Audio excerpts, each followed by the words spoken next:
everyone. Happy Friday. Thank you for being here. This is a special episode of the non-Campea show brought to you by Mint Mobile. Thank you, Mint Mobile. John is off enjoying Nintendo World today.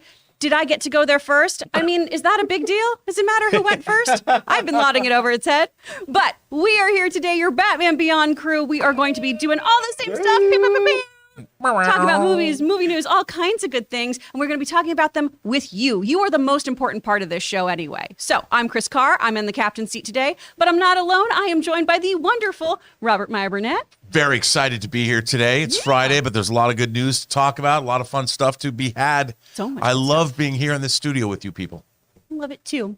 We've got Ray over there working on graphics, doing all kinds of great stuff in the band. Completely opposite feeling from me. Oh, no. I love you though, Ray. Thanks We've a lot, got buddy. Jonathan making sure everything runs as smoothly as possible. Yeah, including lower thirds. Here we go. There we go.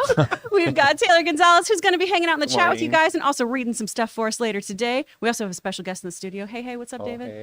Hey. And of course, you guys are here with us as well. Now, a few housekeeping things before we dive in today's show. So if you cannot watch this on YouTube, your boss is looking over your shoulder, they for some reason want you to be productive, you can tune into us in podcast form. So you can head over to wherever you get your podcasts, go over there, maybe hit us with some stars, maybe hit us with a little love in the reviews. We'd really appreciate that. And that way you can tune in later. And of course, if you can't watch the show live, you can always watch this segmented out later. Now, with all that down, let's get into a few off the tops. All right, the first one is this. This just came out. We have a release date now for Gladiator 2, Electric Boogaloo. More gladiators, I assume. It's about Lucius, Yes. the son of perhaps Maximus and Connie Nielsen. I just feel happy that anybody got to have a child with Connie Nielsen because Connie Nielsen's amazing. So this is Ridley Scott's Gladiator 2, his follow-up to his Academy Award-winning Best Picture, Gladiator. Mm-hmm. I'm a huge fan of Gladiator. I used to use the opening Battle of Germania to balance out my surround sound system and make sure the subwoofer was in perfect balance because a lot of people, they overdrive their subwoofer. That's a smart way to test your stuff. I'm telling you. That's really, really well, rad. you should do it with multiple films, but you got to you got to do it incrementally because most people I've noticed they don't get their subs quite right. But the Battle of Germania is perfect. I love this movie. I have a third-party perfect action figure of Maximus Decimus Meridius, father to a murdered son, husband to a murdered wife, and he will have his vengeance in this life or the next. He's obviously dead. Yeah. But I'm very excited Paul about this. Mescal apparently is going to be, continuing on for him. That Which wonderful Irish actor. I think he's incredible. And he's up for, isn't he up for Academy Award now? believe so, yeah. For After Sun. Mm-hmm. And wonderful. Great casting. I have to say that, Ridley Scott's a machine. Mm-hmm. He makes like 2 or 3 movies a year now. He's not stopping, and I'm all there for it. I think, the first Gladiator had no script, really. They were writing it as they went, famously. And the fact that they were able to make as cohesive of a film as they did was pretty miraculous. And that Oliver Reed died in a bar mid-production. And they had to figure out how could they digitally finish him off so they could make it work. And they did. I love Gladiator. I do not apologize for my love of a sword and sandals movie. So many people love this movie. Now, the new one is going to be coming out November 22nd of 2024. So for people like me or Taylor, who are a little too young for the first one and we still haven't seen it, we've got time. Like, come on, I did say you and Logan have to come over. I know, we have to come over. We have an ongoing list now of all the stuff we have to come over we and should watch see. triple feature. That'd be so fun. And Ray, you recently got to experience this movie the first time. Look, this is one of those rare movies where it's a long movie, but I enjoyed it. Like I could watch the whole thing all the way through. It goes with The Godfather. What are other long movies? Apollo 13.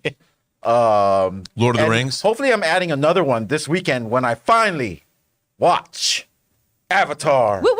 The Way of the Water.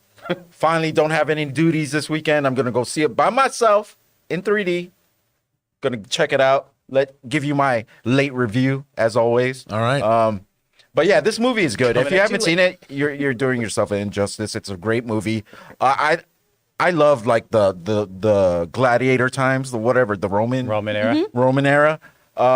This is it done right with a very, very good story in the middle of it. So I hope they get Lisa Gerrard of Dead Can Dance and Hans Zimmer to come back and do the score. And Joaquin Phoenix.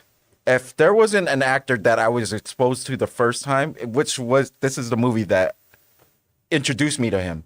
I've never wanted to slap someone's face so hard in this movie. Like, seriously, I hated his guts through and through, which is a great sign of his acting abilities. Oh, he's great. He's below Danny from For All Mankind, just right below Danny. Damn. Speaking of, who just finished season 3? This guy right here. What you think? All caught up. And what is your verdict on For All Mankind? Oh, I love it. Okay, I good. can't wait. I gotta And you watch know how that still, I too. love how they end each, and this isn't like any kind of spoiler, but how they love how they end each season. The closing song is a song from the next decade. Yep. Right? Oh, that's smart. And so, yeah, and I love the reveal at the end of this one too. So. But no, the main point is, do you hate Danny as much as me and Rob hate Danny? Is he your Joaquin Phoenix? You know what's weird?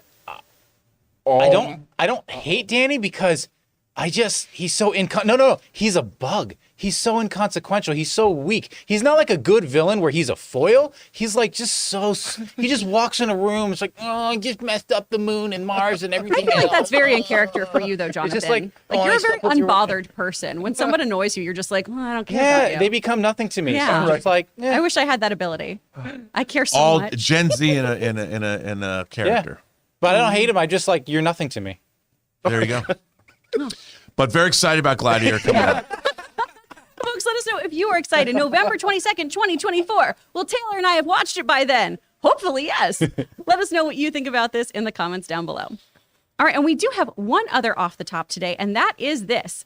For many, many moons, people have been given Titanic shit about some logistical issues. A big logistical issue. Logistical issue. So, Rob, talk us through this National Geographic special. It's going to dispel some things. So, as everyone knows, and Leonardo DiCaprio has heard about it, Kate Winslet has heard about it, but no one's heard about it more than Big Jimmy C, Big James Cameron himself. JC, baby. Why didn't Jack get on the door with Rose at the end of Titanic and save his own life? Yeah. Well, that question has now been settled scientifically. There is has it been settled? We'll see. James Cameron aims to settle it in this National Geographic special. And leave it to James Cameron. You know, people ask him the same question. He's like, you know what? I'm going to do what most insane, intelligent people do. I'm going to turn to science and National Geographic. I mean, this is the man who went down to the Mariana Trench. And I don't know if we have a quote from this. Is there a quote to read? I think, anyway, if we don't, so what they're going to do is they're going to show you. They're actually going to see if it's possible. Could actually Jack have got on the door? Great. Could they have survived? I mean, come on now. We'll see. How long can they last? Show it. What will be the definitive answer?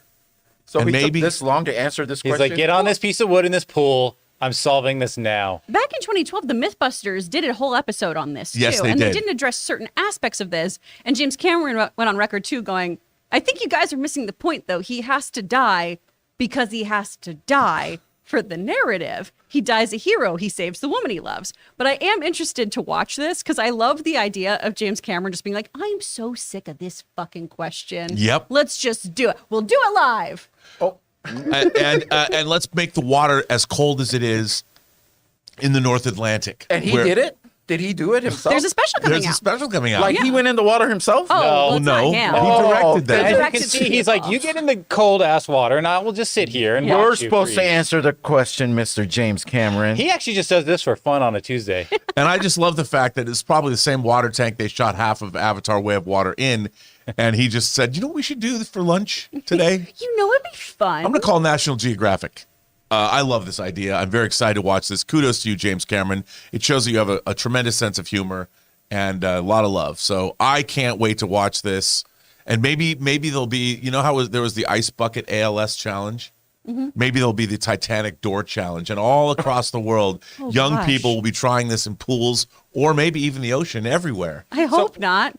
I It's had a got question. Tide Pod Challenge written all over Well, it. Does at this least come out guys and before the girls will be re- getting together. Does this come out before the re-release of Titanic? I think I believe it's think it's tangential. it's tangential to that because we are getting Titanic is being re-released in theaters for Valentine's Day. I won't be there. If you guys haven't seen, I do have to say, if you haven't seen Titanic in a theater, and the post 3D conversion is quite good. do yourself a favor and see the movie in a theater, because it truly is. When you watch it on TV, it's fine, but it is a spectacle, just like the Avatar movies are. And give it the old college try and get out to that theater and take your loved ones and go see Titanic for Valentine's Day, because it is a great experience, especially in IMAX. My parents took me to see it, and then they were like, "This is a mistake. She's 10. She shouldn't be here." Were you crying? But She was probably sleeping. sometimes. But then, like, certain moments, I laughed inappropriately. And then to age myself further, we had, the 2 VHS tape to watch it at home. Because it was so long, it wouldn't so fit on long. one. Yeah. They regretted it when she kept running around yelling, "Paint me like your French girls." Christine stuff. All right. But guys, let us know what you think. Are you excited about tuning into this National Geographic special? Do you think Rose should have never let go physically, not just metaphorically? Let us know what your thoughts are in the comments down below. All right. Now, guys, you know that this show is brought in part by Mint Mobile, and the good folks over there, Ryan Reynolds himself, loves to go through these phone calls, listen to your questions. You can call him at any time. 951-268-4259. Call whenever you want to ask a question. We'll go through them. We'll see if they are right for the show. Jonathan, what do we have today? Hi, my name is Paulo, and my question is unsurprisingly about the James Gunn announcements. So given Warner Brothers' reactionary past when it comes to some of their projects, do you think we'll see the rest of the Gods and Monsters phase, the plans released before or after some of the announced projects come out? Thank you.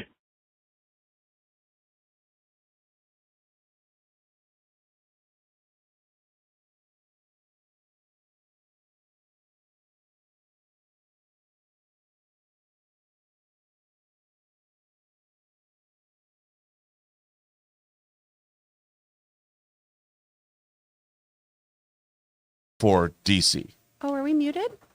Are we muted? How dare you? I would never forget to unmute you after the Mint Mobile segment.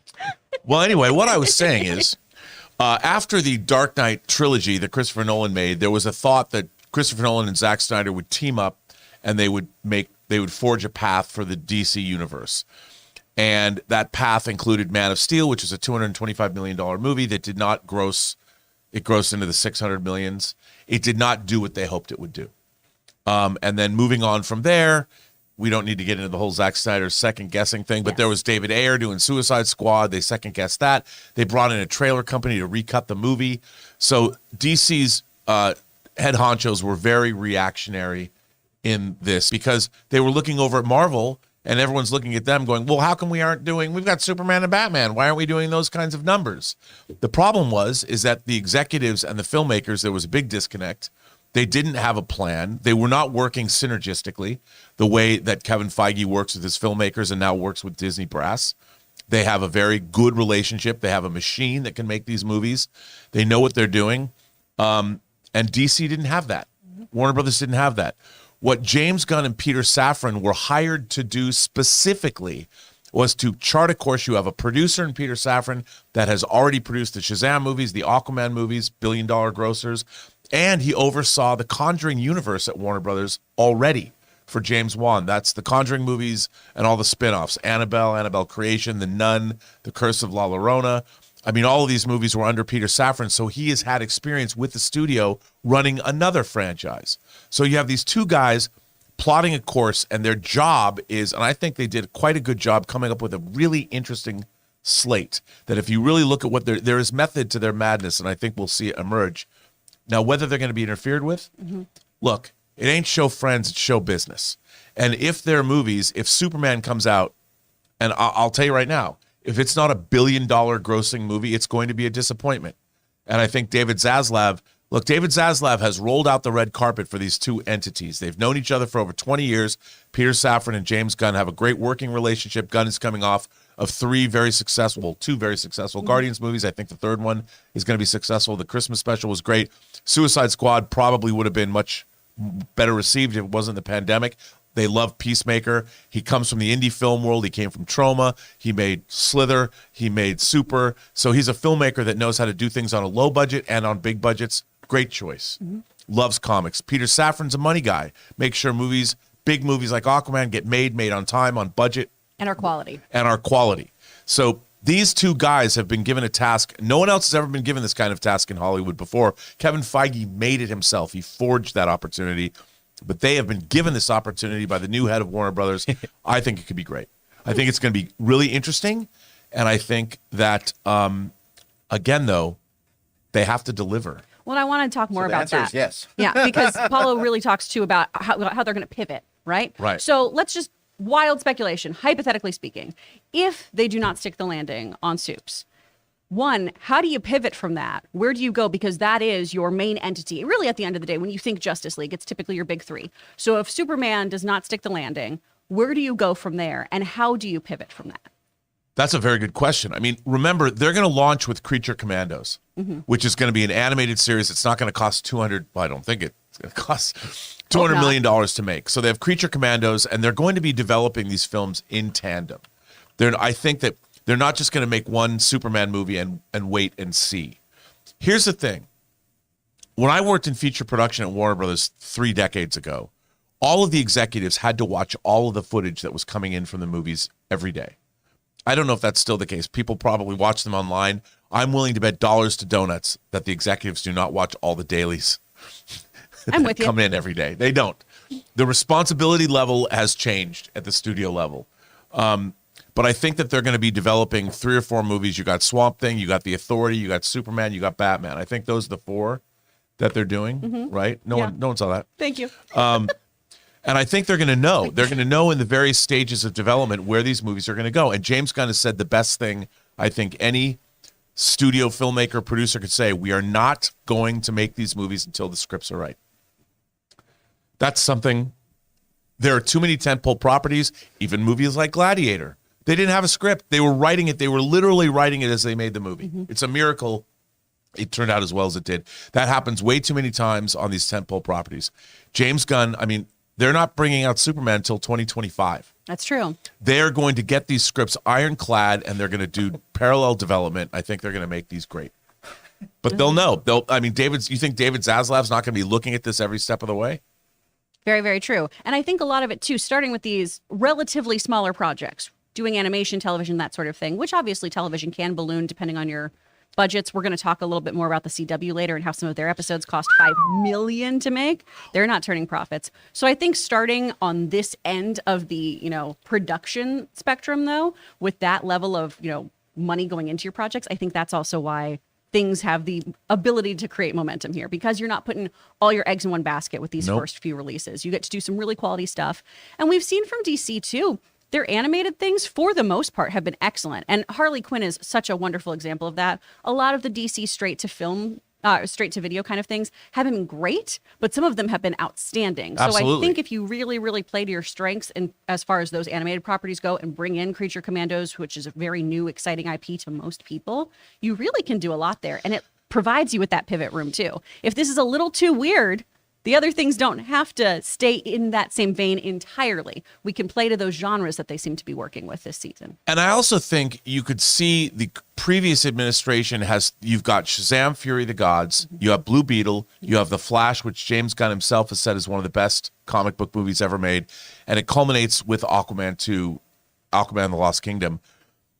Think of those as a booster rocket that is launching this new regime. And if those films do well, and I imagine Flash and Aquaman are going to both do very well, that's a great way to bring back some excitement and give them a little bit of momentum, a little bit of push. I know it came from the previous administration, but it kind of gets people excited again, like, oh yeah, okay. Well, and we keep being told that it's going to be serving as a catalyst to be doing that reboot. Yep. So it's not like we're going into it and then it's full clean slate, nothing mattered. There's going to be some kind of, and now we're going into this next almost phase, kind of how Marvel does it. There were reshoots done on The Flash in the summer. Now, this was before this new regime was in place, but I think some of that they've caressed. I would imagine they've caressed The Flash to help that movie define how this new universe is created and how we're moving into it. So I think it's definitely something it's exciting. Yeah. I'm excited to see the idea that I'm all about authorship and the planning and the thought that has gone into this. I'm very excited for that reason alone. Me too. And these seem like really cool projects. But guys, are you excited about this? And how do you feel about Paolo's question here? Do you think Warner Brothers is going to just be kind of really focused on how we all react and they're going to make adjustments based on that? Or do you think they're going to stay the course and give us the lineup just as they've talked about it with us. Let us know your thoughts in the comments down below. All right, y'all, before we get into our main topics, we are going to take a quick break to listen to one of the sponsors of this show. The good folks. We want to thank a sponsor of this video, MasterClass. MasterClass offers classes on a wide variety of topics, all taught by world-class instructors at the very top of their fields. Each class is broken out into individual video lessons, usually around 10 minutes long. And MasterClass is completely accessible on your phone, the web, smart TV, and available via audio mode to listen to classes on the go. They have over 2,500 video lessons from over 180 of today's most brilliant minds. They're all available anytime, anywhere on iOS, Android, desktop, Apple TV, Amazon Fire TV, and Roku. Now, obviously, around here on the John Campea Show, we love our movies, so why not learn filmmaking from Jodie Foster, or maybe directing from Ron Howard himself, or the great Neil Gaiman doing his masterclass on the art of storytelling. And you guys have heard me talk about my favorite masterclass, Business Strategy and Leadership by Big Papa Iger himself, Bob Iger, the new and returning CEO of Disney. So guys, I highly recommend that you check it out.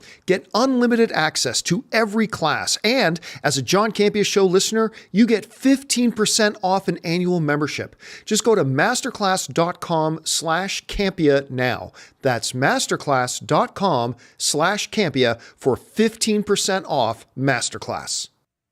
And thank you to the folks over at MasterClass. Remember, y'all, when you use these Campea codes, not only are you helping yourself out and getting a tasty deal, you're helping all of us out too. So yay, how symbiotic of that. That's wonderful. All right, let's get into our main topics. And how do we pick our main topics? Well, usually you guys do that, but for some reason, John still won't let me hack into his email. I don't know why. I definitely wouldn't personally email Ryan Reynolds. That's not something I would ever do. But so we picked our topics today based on what was hitting up in the news. So what is our first topic today here? We are going to, golly, sorry, I lost my email. We are going to be talking about Avatar 3 here. Wow, I mean, Avatar 3 news. This is pretty exciting. Charlie Chaplin's granddaughter, Oona Chaplin, what a cool name. Oh, I know, right? Is part of the she is the Fire Na'vi leader in Avatar 3. And of course, we know that there's a big time jump set for Avatar 4 because James Cameron has spoken about how he shot the first 15 minutes of Avatar 4 with his young cast because if they waited, they would age so much, and there's like a 6-year time jump. So it's really, I mean, James Cameron's thought about these Avatar movies. At least we're getting back to authorship, and they're going to Earth in Avatar 5. That should be fun. Exactly. And a lot of you might recognize Oona from Game of Thrones. Yep. She's iconic in that show, The Red Wedding.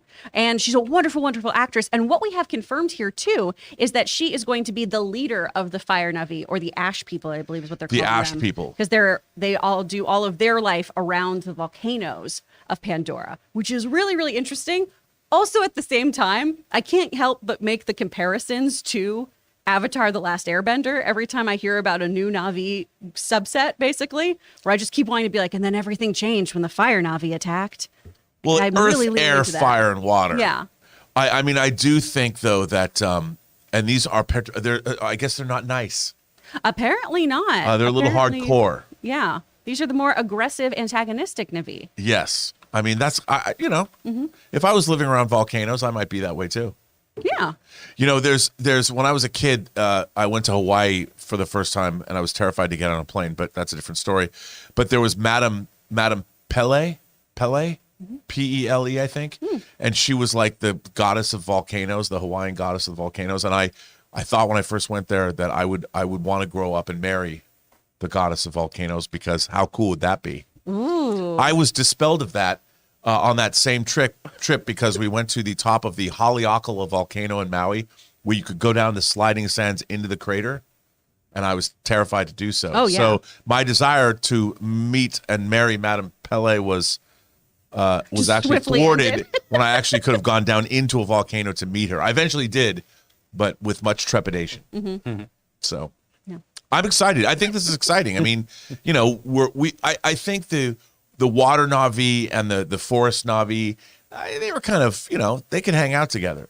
But fire ash people, I'm interested to see it. And I love the reports so far, too, talking about how so far we've only seen the Na'vi, antagonized by outsiders, really, when it comes down to it. And there may be some, butting of heads within these tribes and everything, but we haven't seen anyone actually be really, really aggressive within these tribes. And so I think that's something interesting to look at here too, especially since we know that the next film, a couple down the road, either 4 or 5, is going to be Earthbound. So I think we do need to explore more of these subsects and see, how all of these cultures work together or don't.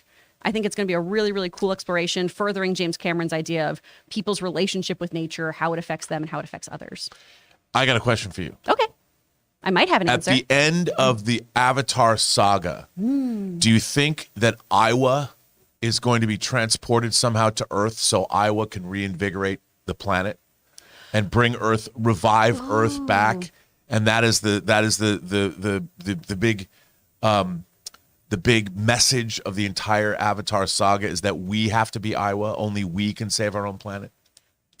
I would hope that it instead would be a seedling of some kind, not completely moving it, because the idea of taking something that belongs to indigenous people. Yeah, we're not going to. No. Yes, very off. Yes, I didn't mean that Iowa was going to. No. It would be Iowa would, her tendrils would reach out. Yeah, I think that would be Earth. really cool if there was some kind of saving of Earth, because that's been one of the big thrusts here too, especially with Edie Falco's character talking about like resources. We don't got them anymore. We're Right. done. So we got to figure something out. So I think that would be really neat if it was something where we could find some sort of symbiotic relationship that goes, okay, you all get to continue to exist. We all get to continue to exist without having to, pillage essentially and take somebody else's resources, because that's been such a big part of this so far as well, is just Earthlings coming and taking so much. So it'd be really nice to see if there was some actual accord that could be met by the end of this saga. And maybe ultimately it's Jake who shows the way of this, how two civilizations can work together, and his ultimate sacrifice, which would be himself, would lead to the resurrection of the planet. That'd be really or cool. something. Yeah, or Sigourney Weaver's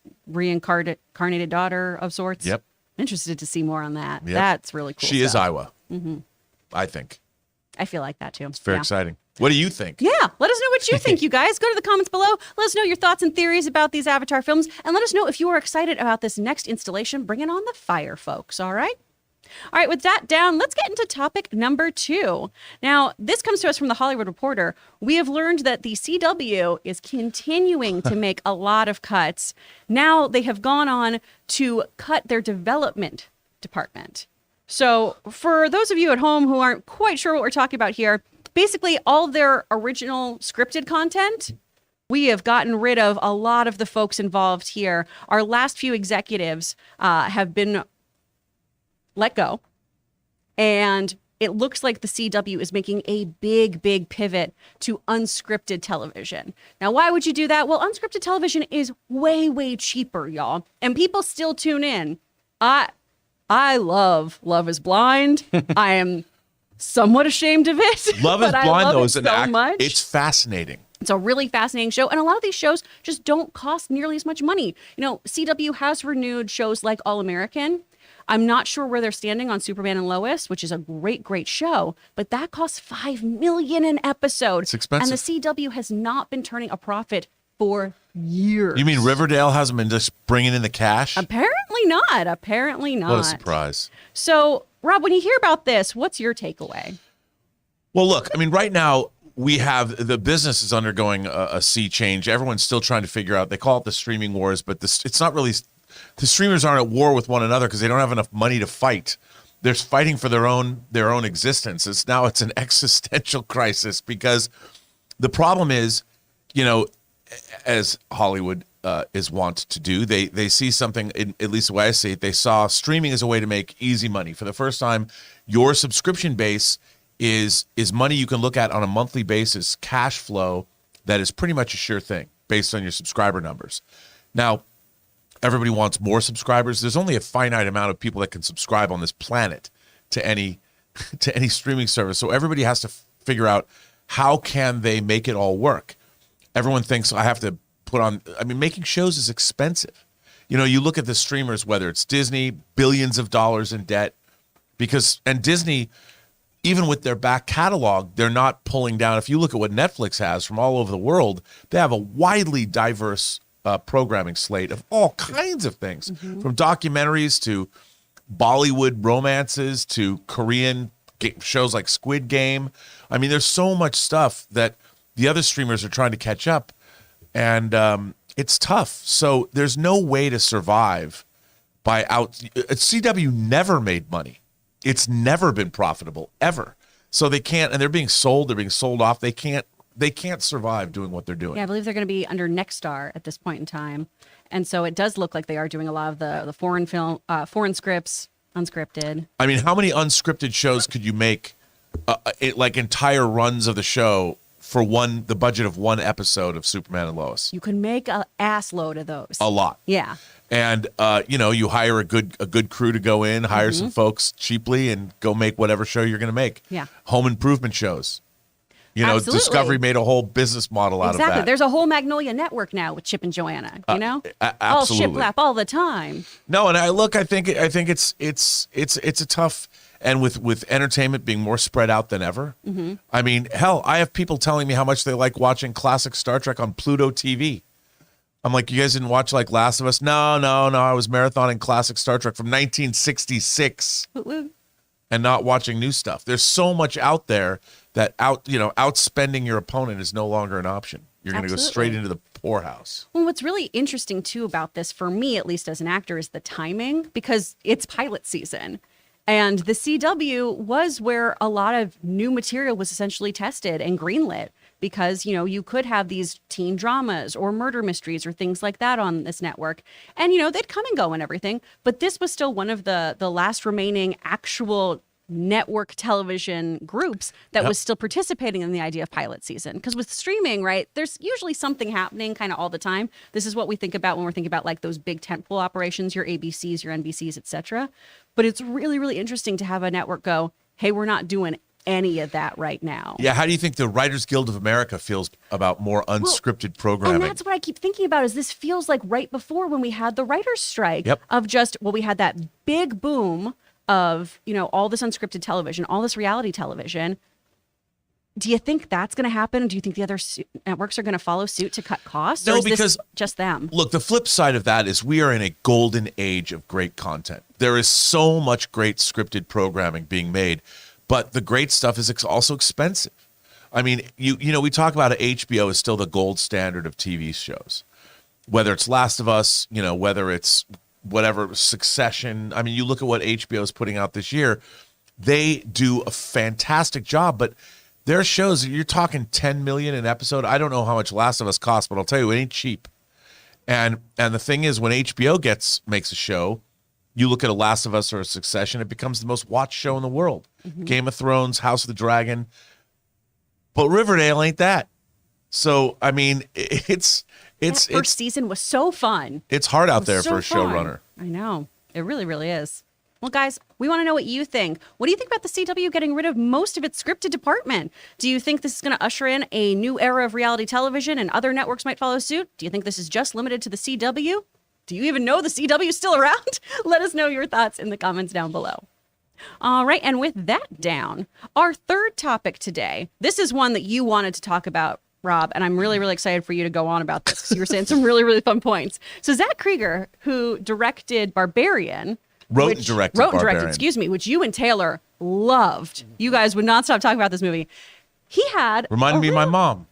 No, I'm kidding. No, I'm just kidding. My mom's nothing like that. I know enough about the movie for that to make me so upset. My mom is nothing like that. Oh, golly. Spoiler alert. Well, talk to us about this whole auction for his script. Okay, so here's what I love about this. Okay. So for those of you who don't know, a guy named Zach Cregger, who is from a sketch comedy background, wrote and directed Barbarian. They shot the movie in Sofia, Bulgaria, where I have also made a film. They basically made it for $4.5 million. One of the people behind that film was producer Roy Lee, who's somebody that I've very much admired his career, because Roy Lee had the foresight in the early aughts to recognize the fact that the Asian industry was making some incredible, mostly it was J-horror, stuff like The Grudge, The Ring, Dark Water, the stuff that there was certain directors working. He also was able to acquire the rights to Infernal Affairs, which became The Departed. So for 10 years, Roy Lee did something that the rest of the industry didn't do, and he acquired all of these great horror properties I mean, I still think that Gore Verbinski's The Ring is one of the great modern, especially studio horror films. That even from the opening scene, that movie works beautifully well. Even though I also use it as an example of true gobbledygook, because what is Samara, aka Sadako? What are they doing in the afterlife? Waiting till somebody watches her videotape. It's the best. The Ring is a fantastic film. So is The Departed, by the way. But so Roy Lee is now finding. People say send me your scripts. I wish I could find the scripts that Roy Lee finds, but because the man finds amazing material, and Barbarian's a piece of that. So based on the success, Barbarian made, I don't know the exact, on a $4.5 million spend, it made $45 million worldwide, something. It did very well. That's a hugely profitable film. So like what should happen in the industry, Zach Cregger has written another script that, by the way, I can't find anywhere because it's under lock and key. If anyone has weapons, hey, your boy, send it to me.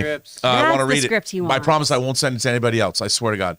But so he has his new project, Weapons, and Roy Lee is again a producer on Weapons. And there was a bidding war that broke out. Jordan Peele was interested in acquiring it, didn't get it, fired his management team, not happy about that. Mm-hmm. But it was an old school filmmaker who did good, made a movie that made money, had a new script, a new project, and it was like piranhas in the water. They were salivating to get Zach Cregger's new project. They made a huge I think the deal was $38 million, it says in the trades. $38 million. Mm-hmm. $38 million bucks for the budget of the movie and Zach's fee for writing and directing and probably producer's fees and all that.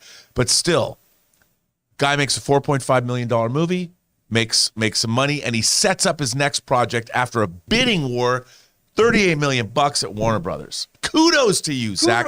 This is the dream of young filmmakers That's everywhere. A hype button moment. And based on quality and based on a producer like Roy Lee who understands good material, and it's not just Roy Lee. There are other people, but I think Roy Lee is a guy who's always had his nose to the grindstone. He has great taste and he makes shit happen. And you know what? He had that script. He had Barbarian. He made it occur. And if you look at Barbarian, by the way, kudos to the marketing department, because look at the marketing of that film when they did like they made it look like it was a comedy movie. Did you see that, Taylor? Remember that? That was a great trailer. They did a great job. And to me, I don't know why Roy Lee doesn't become the new Jason Blum and set up. Probably doesn't want the aggravation because that'd be a pain in the ass. But I mean, it's very exciting to see this happen. And I think that more filmmakers, everybody, don't look at Steven Spielberg as your model. Look at somebody like Zach Cregger, mm-hmm. who starts small, writes a great, innovative script, leverages that script so he can direct, has a vision, produces it on time and on budget, delivers something that is exciting for everybody, becomes successful, and is rewarded for that. To me, it is the quintessential way, and you find a producer that believes in you. And this, to me, is exactly where people who want to become filmmakers, this is the people that you should look to. So this is the blueprint. And do you think this is going to be the blueprint for what we're looking for in at least auteur filmmakers moving forward? The problem is, the reason I don't want you to send me your scripts is for every 100, 99 are terrible. Not yours. Yeah, I'm sure yours is the one. Yours is perfect. But the other 99. The problem never give is up your hopes. The problem is material. It's always been material, and not everyone can write. But I'll tell you, I read another script recently. I can't say who or what it was from. Oh, did you? Huh? But it was. I have to say, it might have been tangentially related to somebody that we've been talking about. But man, was it good! And when you read a great script, everybody in Hollywood wants to read a great script. And when you read a great script, how many times have I said it? 7,800. Okay, good. It's a drinking game out there. Everybody, guys, don't play it. It's like being at a casting session. Every actor that comes in, you want them to knock it out of the park. Anybody that reads a script, you want it to be great. You do. And when you find something that's truly great, to get it made, I can't wait. I just am excited that we're going to get a great movie. That's all I want. Yeah. More great movies, more low-budget horror that becomes theatrically viable. We live in a great time if you're a horror fan. Between Smile, between Barbarian, between Megan. Mm-hmm. Low-budget horror is back, baby, and it's really theatrically viable, and that's what we want. And I have absolutely made it clear on this show that I am not a fan of horror, but it is really, really cool to watch these little engines that could, if you will, really, really thrive. They have these low budgets. They really do amazing stuff so often with practical effects, which is my favorite thing in the world. Yep. I mean, Taylor, do you think there's a reason why we all keep gravitating towards these kinds of horror movies? I feel like people like Rob and I have been from day one. And I'm so happy that it seems like now the mainstream audience is starting to see what's going on. Another one, Terrifier 2. Again, small indie. another great example of a little engine that could, a crowd-funded film where they really deliver the goods. Yeah, every time I blink right now, I hear the word script. Like, I feel like I'm short-circuiting. I can't tell if you're saying it or not. Like, your mouth's not moving, but are you saying it still? But I am so proud of all the, the small indie horror films. Super proud of Roy Lee and Zach Cregger, who he's hilarious, by the way. My boyfriend David and I, we went to an advanced screening of Barbarian, and he did a Q&A after. And I didn't know he came from a comedy background. Yeah, sketch comedy like Jordan Peele did. He was hilarious during that Q&A because one of the things that came up was someone asked him if he realized when he came up with the name Barbarian that it was an anagram for Airbnb. And if you've seen the film, you know that it takes place at an Airbnb. And he was like, oh no, I didn't know that, but now I should start taking credit for it. So I just thought he was just a really funny guy. I'm really proud of them. And this is just great news for me. Well, it's great to hear like Jason Blum and James Wan, who are teaming up to make, Atomic Monster and Blumhouse coming together to make a new company. Because, I mean, James Wan was a guy that had success, but he went back to his roots and he made the first Insidious for less than $1 million, knocked it out of the park. Yeah. So, and by the way, James Gunn is the Hitchcock of the jump scare. He is the modern master of the jump scare. And I can't wait. Please, James Wan. I mean, I love Malignant, but come on, I want to see some more jump scares from you.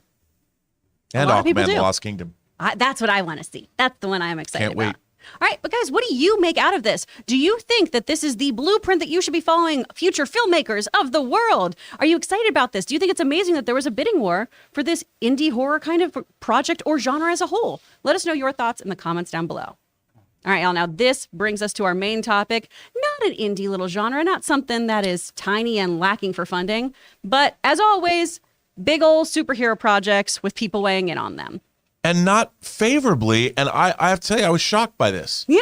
Were you shocked by this? I wasn't shocked given the full quote. I actually was like, this is quite reasonable. Let's read about this. This is Seth Rogen weighing in on Marvel movies. He was basically saying that he feels they're geared towards kids, not to him as an adult with no children, but also understands and respects Marvel in the space. So let me read this full quote. I think that Kevin Feige is a brilliant guy, and I think a lot of the filmmakers he's hired to make these movies are great filmmakers. But as someone who doesn't have children, it is all kind of geared towards kids, There are times where I'll watch one of these things, and as an adult with no kids, and be like, oh, this just is not for me. Truthfully, without Marvel, the boys wouldn't exist or be interesting. I'm aware of that. I think it was only Marvel in the marketplace, it would be bad. But I think it isn't, clearly. An example I'm always quoting is, there's a point in history where a bunch of filmmakers would be sitting around being like, do you think we'll ever make a movie that's not a Western again? Everything's a Western. Westerns dominate the fucking movies. If it doesn't have a hat and a gun and a carriage, people aren't going to go see it anymore. The situation, sadly, is that we now have two separate fields. There's worldwide audiovisual entertainment and there's cinema. They still overlap from time to time, but that's becoming increasingly rare. And I fear that the financial dominance of one is being used to marginalize and even belittle the existence of the other. So that's our full statement here. Rob, how does that make you feel? Well, first of all, this is coming from the man who produced Preacher, the man who produced Invincible, the man who produced The Boys. And he's right in the sense that like one of the problems I think with American graphic literature is it has been relegated to the idea that it was all for kids. Whereas if you go to Europe and Asia, graphic storytelling is not that way. Like if you go to Japan, manga, you can find manga about a bus driver or a golfer or all kinds of things. So the graphic storytelling medium is for everybody. Mm-hmm. Whereas in this country, the comic medium has been mostly thought of for children. Whether you're reading Archie comics when I was a kid, there was Richie Rich, Jackie Jokers, and Little Dot, which I love Richie Rich, to be honest. But the superhero genre, it wasn't really until you had indie comics and R. Crumb and people like that, and there was a lot of counterculture stuff in the 60s. But for the most part, the comic book industry has always been thought of as kids, for kids. And what I find really interesting is the Western genre was a genre that was for everybody. Cops, lawyers, superheroes, I think, are just an extension of all. Go back to Gilgamesh, go back to gladiators in the arena. Superheroes are just a different iteration of the heroes that we've had in literature since the dawn of time. The problem is American superheroes came out of comics that were in fact directed mostly toward kids, younger audiences, until superheroes started to really underwent a renaissance in the 80s when you had creators like Alan Moore coming in, or Neil Gaiman, or Howard Chaykin doing things like American Flag. And there was a lot of, Frank Miller brought in Elektra and Bullseye and killed Elektra in the pages of Daredevil, and then went on and did Dark Knight Returns. And then Alan Moore did Watchmen and Swamp Thing and V for Vendetta and all that stuff. But here's the thing. I don't think Marvel's movies are directed to kids. I think they're 4-quadrant films that are actually for family audiences. And I don't think that stories that are directed to 4 quadrants and are directed to families, when you say they're just for kids, I think it belittles or diminishes their value. Because, a movie like Civil War, and the comics and in the movie especially, you have 2 men that have a philosophical difference. And this is something that I think that we need more of. I mean, kids, parents, you can go to a movie like Civil War and have discourse about this kind of a political divide. Like, should we have the Superhero Registration Act? Which, wink, wink, nudge, nudge, is a loosely veiled, not anagram, but something that's in the real world. Yeah, metaphor for whatever. Call it what you want. And you can have a debate. You can have an actual discussion about this, like lots of great fantasy literature, and you don't have to push people's political buttons directly, but you can have you can go home and talk to your kids about, well, do you think Tony Stark was right, or do you think that Steve Rogers should have run? And these are important things. And great genre cinema has always been for everybody. Now, the funny thing to me about what Seth Rogen is doing, and doing it brilliantly, is their work is not for kids. There is no family component for it. There is no I can't tell my mom to watch The Boys. Yeah. My mom would be like, somebody crawled inside the head of a penis and then blew it up. What are you telling me to watch? They sure did, Mom. I'm like, I mean, my mom would be appalled at something like that, but she'd love to see Civil War. Yeah. So here's the thing. I think what Seth Rogen was saying, the real takeaway, the real point that I think is important, is he's saying that one is overshadowing the other.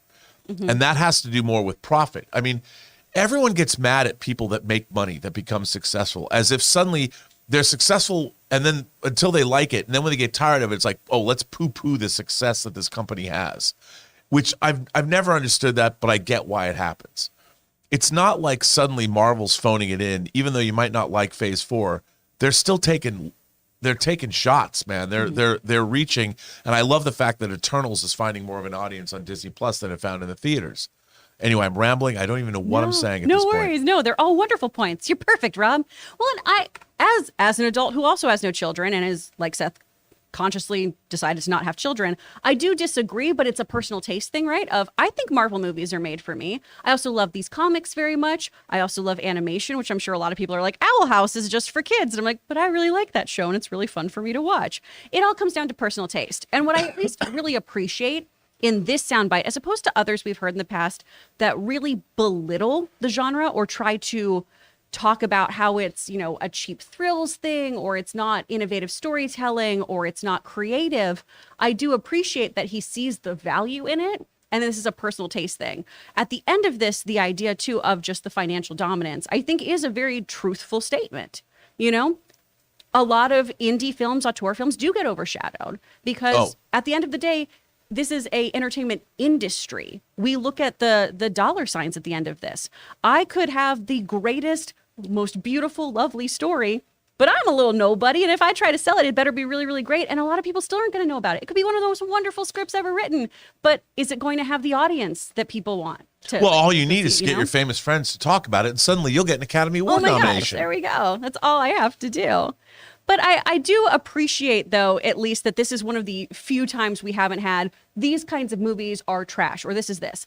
I will take the statement that what is cinema and what isn't, that again is so subjective, because I'm sure there's people out there who are like, well, Seth, The Boys isn't cinema. Friggin' love that show. I think it's amazing. I got to watch it early and I have been hooked ever since. I think it takes the source material and really, really elevates it. But again, is that something that other people will maybe say, there's so many other better stories on television right now than dudes doing cocaine and crawling up each other's penises, which is a great little snippet out of context of being like, what is the show about? But fun. It's so fun. But I would also say, look, I think that our entire civilization, from political discourse all the way on down, has become much more infantilized than it was when I was growing up. And I would like to see people, look, if you love superhero movies, science fiction, fantasy, horror, genre cinema, which I love, but growing up, I also loved other cinema. I like watching the films of Truffaut or Kurosawa. I liked watching Italian neorealist films or watching movies written by Paddy Chayefsky, like The Hospital or Network or something like that. I do think that people owe it to themselves to broaden their horizons and broaden their tastes, because you never know what you're going to discover about yourself. You're gonna see, you might see a foreign film that's in a different language than you speak, and it might touch you in ways you were never expecting, because international perspective. Every culture has a different perspective on certain things, even daily life. And you might not, unless you experience it, you might not know that. And I think that there's so much out there, and we have so many more ways to see things than we've ever had before, to reach out, branch out, and see other things. So. From that end, I appreciate what Seth Rogen is saying. Yeah. But the thing is, it comes down to economics, and people aren't going to see. Look whether it was She Said, whether it was The Fabelmans, whether it was Tar, whether it was Women Talking, whether it was Babylon, no one went to see these movies. And the question is, well, why? There's a number of reasons, but they didn't go, and the studios can't sit there and go, well, we're gonna because we're a nonprofit. We're gonna make films that are important. Sorry, that's not how it works. Yeah. It's show business, not show nonprofit. Well, I'm wondering too if some of these other kind of, awards darling films can figure out kind of what that magic formula is that, Blumhouse has really struck, like we were just talking about too. These are tiny little engines that we keep talking about, right? So is that just because the genre there, the horror, the excitement gets people to go see those, and maybe something that is a harder look at the realism of life is more difficult to get an audience to go to willingly? Well, I would say, and I made the point a couple weeks ago about that the Oscar-nominated movies that used to come from studios were also the most popular. Yes. And somebody actually made a chart and showed that it was the 90s. This surprised me. More so than the 80s, according to this chart. In the 90s, more box office champs were also the Oscar nominees and Oscar winners than ever before. And that has dwindled over the last 30 years. But if you look at something like Everything Everywhere All at Once, that's a movie that was both, it appealed to genre audiences, but at the same time had a lot to say about life in general. It became the most successful A24 film in history worldwide, making over $100 million. And it was more along the lines of, it was wildly entertaining. So I think the studios can't make those movies anymore because they don't make economic sense. Yeah. So hopefully that will change. I really do hope it changes. I hope we have room for all of these kinds of films, because sometimes you need to take a hard look at something, and sometimes you do need something that's more of an allegorical take at things. Yeah. To your point of being able to sit down with a kid through an X-Men film and talk about, hey, this is a movie about marginalized people.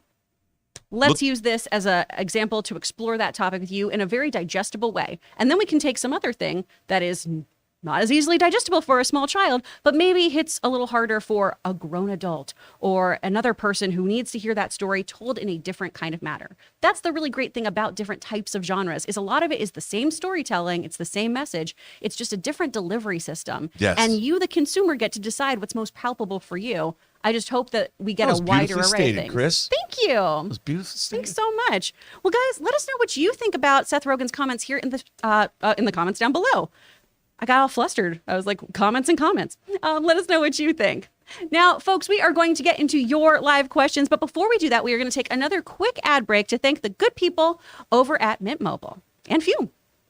Guys, we want to take a second to thank a sponsor of this video, Fume. Be smart. Don't start. Kick the habit. Put it out before it puts you out. All phrases we've heard 100 times, and yet we still continue to have bad habits. Today's sponsor, Fume, is on a mission to accelerate humanity's breakup from the bad habits that consume far too many of us. Fume is a natural diffusive device that uses plants and behavioral science to help you trade out your negative habit for a positive one. You see, Fume is not a vape. It's a non-electronic device designed to transform your negative habits. Because instead of pods filled with potentially harmful chemicals like a vape, Fume uses cores infused with plants like peppermint and cinnamon for delicious natural flavors. And Fume's new version 2 model is snappy and tactile. With an adjustable airflow dial and a magnetic end cap, your fingers will always have something to do. The device itself is really attractive, and once I popped in the core and took my first inhale of it, it tasted fantastic. Guys, the easiest way to stop a bad habit is to switch to a positive one, and Fume is designed to perfectly do just that. So head over to tryfume.com and use the promo code Campea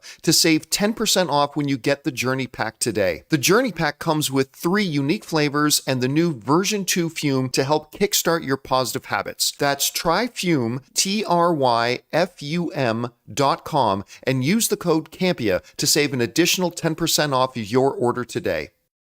Guys, we want to thank a sponsor of this video, Mint Mobile. If saving more and spending less is one of your top goals for 2023, why are you still paying insane amounts of money every month for your phone bill? Switching to Mint Mobile is the easiest way to save money this year. As the first company to sell premium wireless service online only, Mint Mobile lets you order from home and save a ton, with phone plans starting at just $15 a month. Guys, I have told you before that when I was on one of the major phone carriers, I was spending literally 3 times as much every month, and switching to Mint Mobile couldn't have been easier. So for people just looking to save some extra money this year, Mint Mobile offers premium wireless for just $15 a month. All plans come with unlimited talk and text plus high-speed data delivered on the nation's largest 5G network. You can use your own phone with any Mint Mobile plan and switch easily in just minutes with eSIM. To get your new wireless plan for just $15 a month and get the plan shipped to your door for free, go to mintmobile.com/Campea. That's mintmobile.com/Campea. Cut your wireless bill to just $15 a month at mintmobile.com/Campea.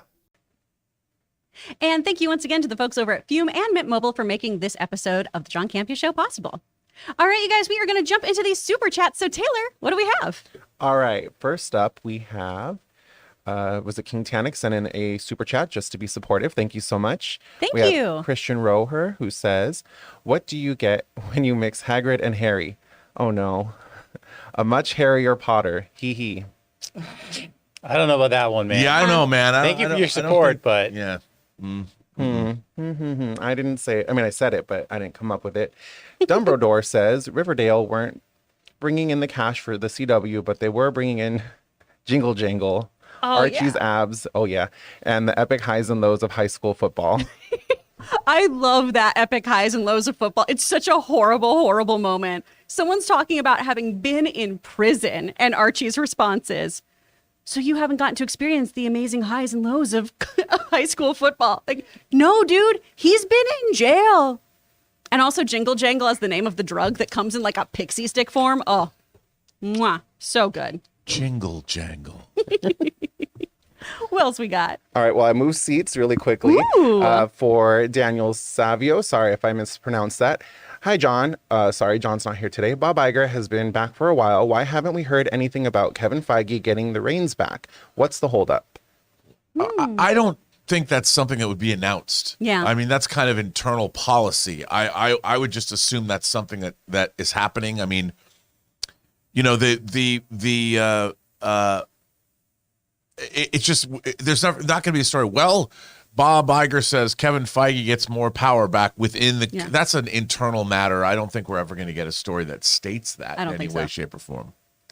All right. Next up, we have Jai CSC. How's it going? Barbarian, the worst Beach Boys documentary ever. What? Well, wait, I think I figured it out. Is this a play on Barbara Ann, Barbarian? Yeah. Beach Boys. Barbarian. I don't know. Probably right. Good one. I think so. All right. King Titanic sends in a $50 super chat. Oh my God. God. So much, Now King let Titanic. me just point out, King Titanic is actually named Israel, And he just started a new show on our channel, my channel, the Burnett Work, called the Otaku Experience. Oh, nice. And if you're an anime fan, go over to the Burnett Work and find the first episode. It's all about, well, it's about many different things, but the main story is about One Piece dropping a poster. And are we going to get a trailer for the live action One Piece? But thank you for that $50 of support. That's so sweet my God. of you. Oh my gosh. But now King Titanic Yeah, has something let's see this important. question. By the way, Titanic is his favorite movie in real life. Oh, So that's why definitely tuning into that National Well, Geographic. Yeah, you got to read his comment. Well, thank you for the $50 super chat, and also congratulations on the launch of your show. That's so exciting. So King Titanic goes on to say, Jack died for a few reasons. 1, he and Rose were disoriented and freezing cold with only minutes to make a decision. 2, the door could have fit both of them, but would it float? I don't think so. And 3, Jack dies because his part in the story is over. Favorite film, by the way. I think we're going to let James Cameron be the final arbiter of whether this is true or not. Should we? I think so. I think he makes I think King Titanic makes salient Those are great points, though. But yeah, I really want to go back and watch the Mythbusters special, and then I want to watch the National Geographic one. And probably watch Titanic before I do either of those. It's going to be a long day. It's going to be a real long day in the Car Pete's household. It's true. Yeah. It's true. There was room. So anyways, our next super chat comes You to wanna us read this from, one? yes, Or- okay. comes from Dumbledore. Hello. For Paradise Lost, James Gunn should make Rob's dreams come true and cast every Amazon with a redhead. Well, you know, I mean, sweet I would think nobody wants a homogenized group of people. I think the spice of life is, especially on an island of all women, you want to see every shape, size, color, creed, all the colors of the rainbow you want to see on that island, don't you? Yeah. Yeah, The I want to see Amazons everybody. come in a multitude of different forms. Because to me, that's a smorgasbord. I would Moving love to on. see Erin cast on that show. I Oh think my she gosh, would Erin would be great. perfect on that Erin show. would be great on She that would be show. awesome. Erin is an Amazon. She's amazing. She could play a younger Connie Nielsen. Oh, that'd be so good. You know, come Oh on. my gosh. Apollo. She'd be wonderful. All right, next up we have Thomas BDL. How's it going? Hi, team. So happy to see FAM is gaining traction. FAM. Are you still considering an after show for season 4? Chris, will you be joining us on Oh, this? For All Mankind. Yeah, there we go. On Yes. this Space Odyssey. I do. This is the next show I need to binge. I really, really need to watch this. So it's very new year, new me in the actor world. And so I'm getting a lot of clients and demos and things, which is awesome. Thank you guys so much. I really appreciate it. But I am very behind on things that I want to watch as opposed to the things that I am watching to keep up for this show or to keep up for pilot season and stuff. But I'm really hyped because you guys have said just wonderful, glowing things about this show. And I love space. I worked for NASA. Well, there you go. Yeah. I mean, look, even if Ray, Jonathan, and I do a For All Mankind after show and we're the only people that watch it, like the three of us go home and It'd go, be look at fun. the show we did today. We're still doing it. We're doing it For All Mankind after show. I love it. So there you go. It'll be us plus Thomas watching. All right, Taki75 sends in a super chat and says, I still like Black Panther 2 more than the first one. Namor's origin story is one of the best in the MCU, period. I I liked mean, it. it's really well done. I thought so Yeah. too. And it reaches for the stars. Mm-hmm. As Casey Kasem used to say. Reach for the Yeah, stars. I was going to say, gotta do it in the voice, keep though. reaching for the stars. Has anyone had a chance to check out the making of, you know how on Disney Plus they do like a behind the scenes of how they made the MCU movies? I Yeah. think it drops the same day it drops the film on Disney Plus. I haven't seen it yet, but I I'm watched curious. a deleted scene today with Okoye talking to her. I don't know if it's her husband or not, and talking, but he's telling her you should take over as Black Panther. It was awesome. I'm like, where? I want to watch an extended. Maybe I'll just make my own extended cut of Wakanda Forever and put all the deleted scenes back in the movie. Ooh, I'll send I'd you a love script. that. I can write a script for that. Perfect. Send it to him. He'd love that. No, I wouldn't. All right. Let's see. We have Thomas BDL who says, also, we need a spin-off show about Young Rob's adventures. I'll play Young Rob. Make it an anthology series and call it Varied Similitudes. Have a great weekend, team. That's actually a great idea. Nobody would believe it. They wouldn't believe it. It would just seem like I'd be a great big braggadocio. But I had a lot of fun. Scoochies would definitely be a hangout Scoochies, place. man. It would be so fun to recreate. I have a story about a girl I met that was going into the military. No, I on know the next story. day. We can't tell that one here, though. I can't tell that story. I guess I can't. I know that It's story. true, though. After show. All right. David Coca sends in a $10 super chat. Thank you so much. What are your thoughts on the Squid Game reality show and the details coming out about how the freezing temperatures and inhuman conditions on set of the contestants? They're still alive, aren't they? Jeez. I mean, it's a Squid Game reality show, and they're complaining about the conditions. We had, I think, 2 people who watched the show, people who were in our community, who were at like the final stages of deciding if they were going to be contestants or not. So if you guys could reach out to us, I don't know. I want to hear from you guys about it. I mean, I read this is fascinating. Going into it, it was like, how do you do this show? Because it's about murder. I Like, was you get disappointed killed. people get through they survive. I was You hoping vote for, that, like, a snuff do it like a real contestant? Squid Game. You can't do like a snuffy reality show. That's Just not sign a allowed. waiver. I allow you to kill me. Oof, oof, oof, oof. But I love it. People sign up for a Squid Game show. It's too cold. It's too cold and I'm uncomfortable. Yeah. Clearly, they haven't worked with Did you James watch Cameron. them play tag? Yeah, yeah. Oh my gosh. Get in here, see if you float on this piece of wood. Big Cookie says, what do you think about Michael Keaton playing an older Batman in Brave and the Bold? I love that. I don't know if they're going to do I that don't think because they'll do it because he's a little old to have Damien as a son. yeah. I mean, Charlie Chaplin had kids when he was 80, so all things are possible. But I don't think that would be the vibe here. Plus, it's the Batman Beyond crew. We want him to be Bruce Wayne and the Exactly. Batman Beyond Elseworlds, the Batman Beyond Give comic us series that we that. want adapted that's running now. I want Neo Year. I want that. He can be in that. It'll be great. Batman Beyond Neo Year. Get on that, James Gunn. Yes, please. Come on. We'd like you forever and love you for always. As long as you're living our baby, you'll be. Do it. Next up, we have Joey Baboy. Oh wait, sorry. Wait, did we do? Oh yeah, we We did did that Big one. Cookie, Yeah, there yes. you go. Can't find Rob's address. So decided to send the first of my scripts via super chat in 1,072 installments. Part 1. Yes. I can't. This is too good. Interior. Thank you. Olga. Oh no. Olga's Cottage Night. NC-17. This is great. Joey Babooey, bring it on. As long as you're going to do it in super chat form, I'm all for it. Yeah. That way, Taylor or someone else can read it other than I. Well, yeah, and it's the perfect length for Ray to keep up. Like it's like the minute long. Yeah. It keeps his attention. Is So great. Olga a redhead? hope- I can't I wait to hope read the we really scene get the description rest of of it. her. This is so good. All right. Jai says, have you been watching season 6 of My Hero Academia? This season has been tremendous with storytelling, action, and great emotional beats. I am so far behind on this show. I'm so far behind, and I really enjoy it. It's good. I really like it. I think it's so fun, and everyone's quirks are so cool. It's a really great superhero show. I think I'm still on season like 2 or 3. Yeah. I'm so far behind. It's true. Yeah. Oh man, Marco points out in the live chat that NC-17 means they show butt crack. Remember yesterday Aaron was saying, okay. Anyways, Suthia says, Ariel, look at this. Oh, I almost sang it. Look at this stuff. Isn't it neat? Also, Mr. B, look at this stuff. Isn't it neat? Wouldn't you think my collection's complete? Now, Mr. B, please sing that in your Hall of Family voice. Wow. I don't know if I know the tune. Look at Of this Little stuff. Mermaid? Isn't it neat? I know. Wouldn't you think my collection's complete? Yeah. I'd have to see the lyrics again. Yeah. Well, let's see. Look at this stuff. Isn't it neat? Look at this stuff. Isn't it neat? Wouldn't you think my collection's complete? My collection can be found in the Hall of Family. That's worth the price of admission right there. Do you like that? Oh my God, I That's love that I had to great. be on camera for that. All right. Sam Fisher says, anime recommendation. Bye-bye. Bocce, The Rock, about a socially awkward girl who learns the guitar to join a band and then gets that opportunity. The music is fantastic. Ooh, fun. That sounds good. I would check that I'd out. watch that. Yeah. Nice. Thank you. Yeah. I'm still trying to compose myself.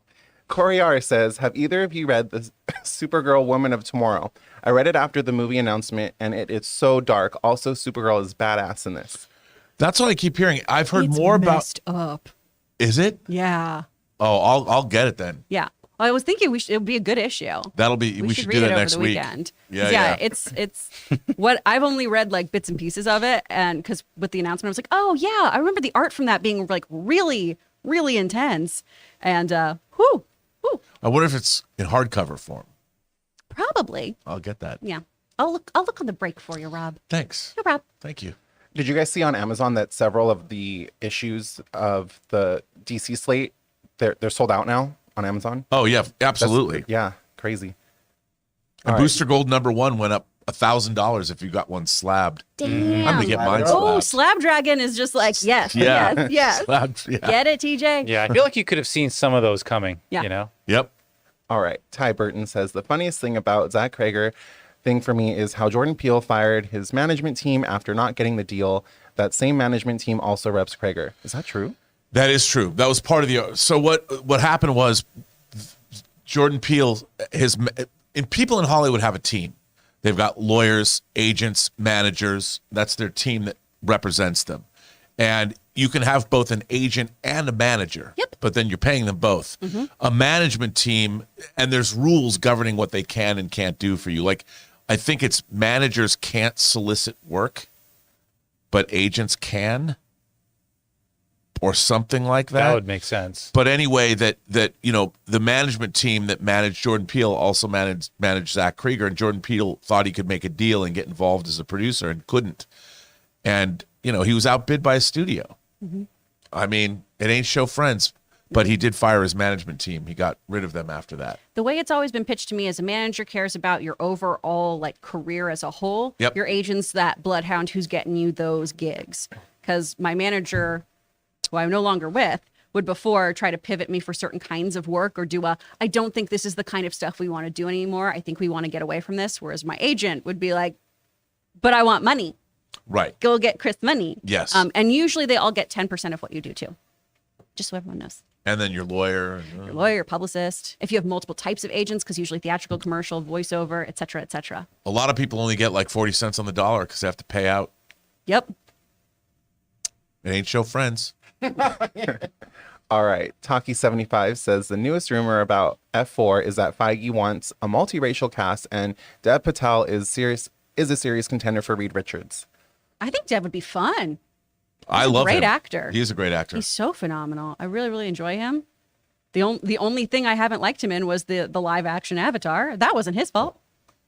Well, and also if you have a Last modern, Airbender, I should if say. you don't have the Fantastic Four stuck in the quantum realm and you have a modern Reed Richards, there's no reason. I mean, I could absolutely see somebody of East Indian descent playing Reed Richards. That would make perfect sense. That Yeah. could be very cool. I think it'd be very, very fun. Yeah.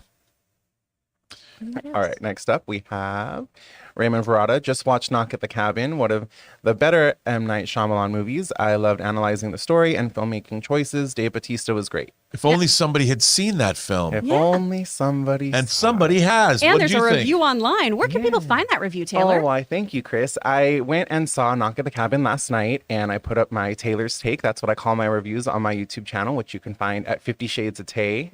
It was a lot of fun. For the film, I was really enjoying like the first 3/4 of it, and I thought my favorite part, I saw it in Dolby. My favorite part was the sound design. Like you could hear the rustling of the leaves, you could hear like the crunching of the twigs. I know that's like really weird, but as they were approaching the cabin, I'm not going to get into any spoilers. Don't worry, I will spoiler pig myself. But the ending for me did not work. And I know that it's been changed from the book. I have the book. I'm going to start reading the book this weekend. I feel like I've said book as many times as you said script. Send in But your books. Don't send me your books.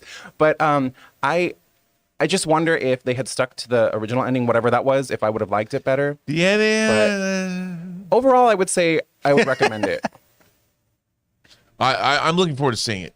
There was a really great clip I watched on Twitter this morning with an interview with M. Night Shyamalan and talking about how people now really seem to appreciate The Village, whereas when it came out, it did not do well. But now people like are getting quotes tattooed on them, and that's the movie they'll usually come up and talk to him about. Wow. And he was saying how the twist aspect of his career and also starting off strong in horror is kind of this thing that really set him up to not succeed in terms of people's expectations.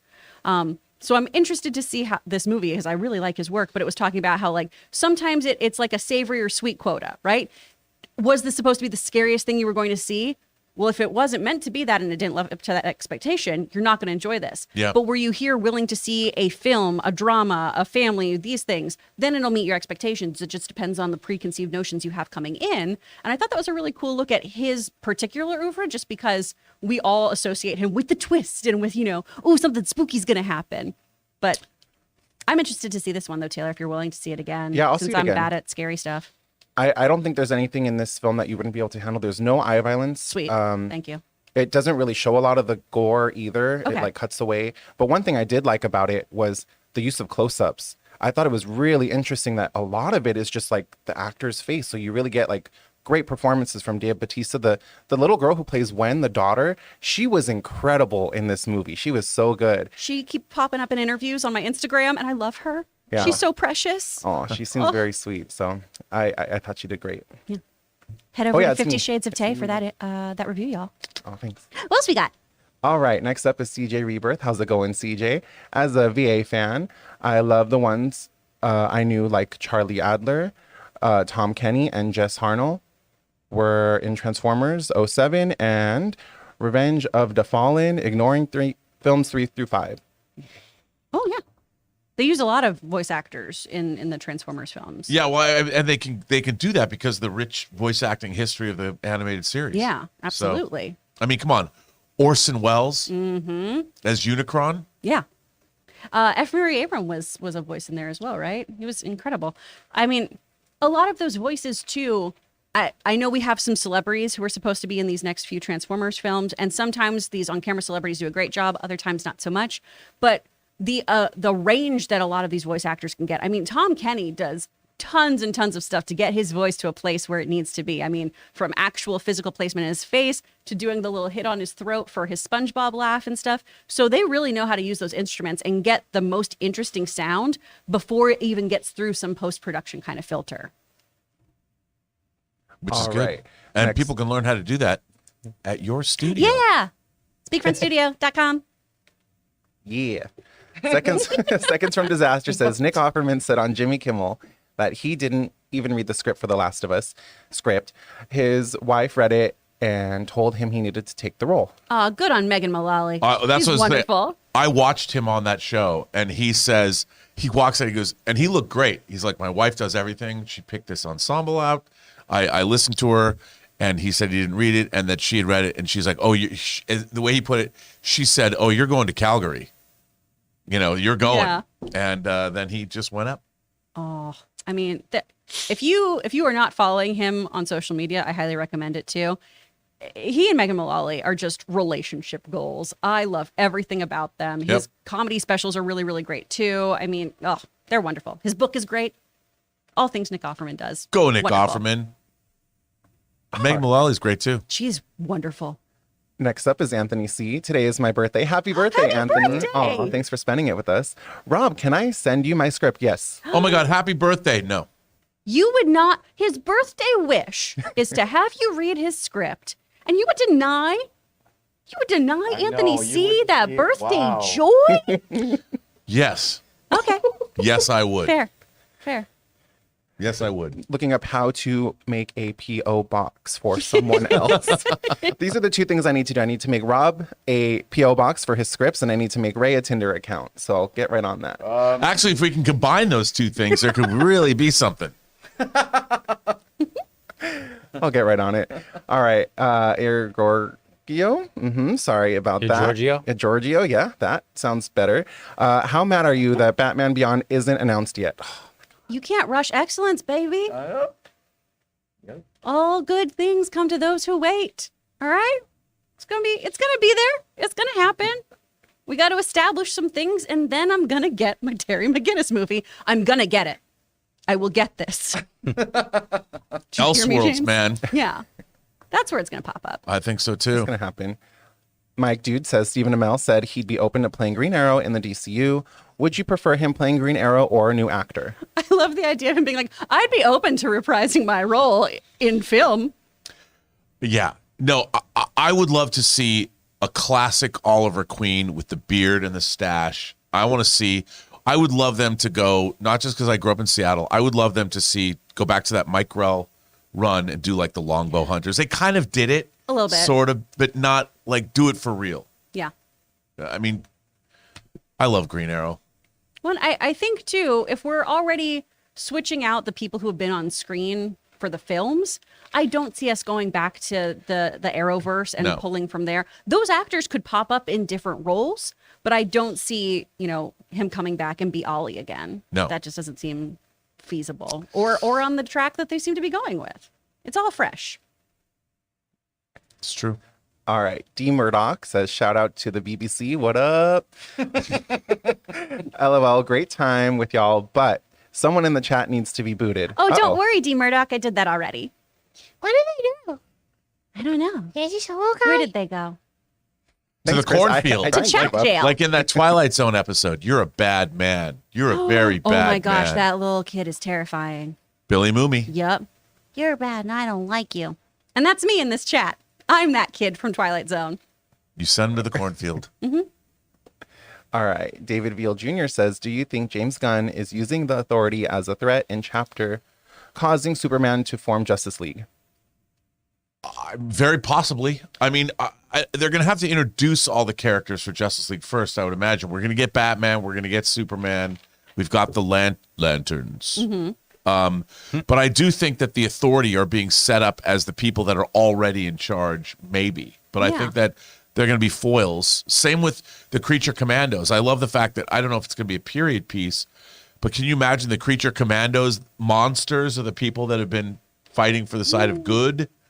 Where's that going to go? I love that. I do too. I feel like it's all, because you talked about this on Weekly Hero. It feels like it's going to be a build up to some form of Kingdom Come, essentially. And the authority is going to be positioned to give us that when you go too far, when you cross a line, when Yep. you don't have that morality code, what happens and how do the other heroes have to involve themselves and deal with that?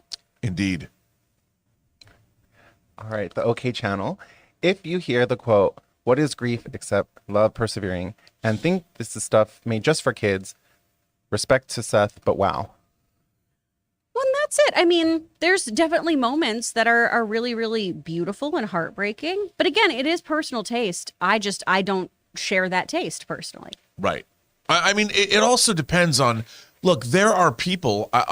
As a fan of science fiction, fantasy, horror, genre stuff, I've met people my whole life that they can't.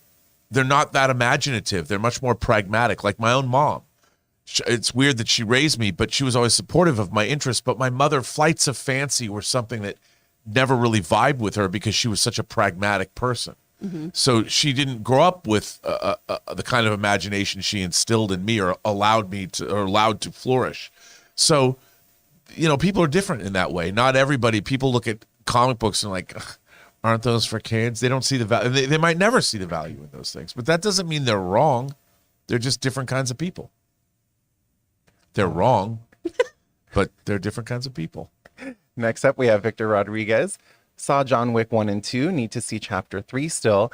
How good do you think Chapter 4 will do in the box office? Thank you, and bring on the filthy. I think it's going to probably do really, really well, so long as it is a great script and all the action Yeah. sequences are fun. Well, John Wick was it was a smaller movie when it was made. It became a hit, and it's a franchise that people really love. And I think it's only grown in popularity since then. I think it's going to be the highest grossing film of all, if it's good. The brief look at it we've already had, it looks tremendous. It comes out next month.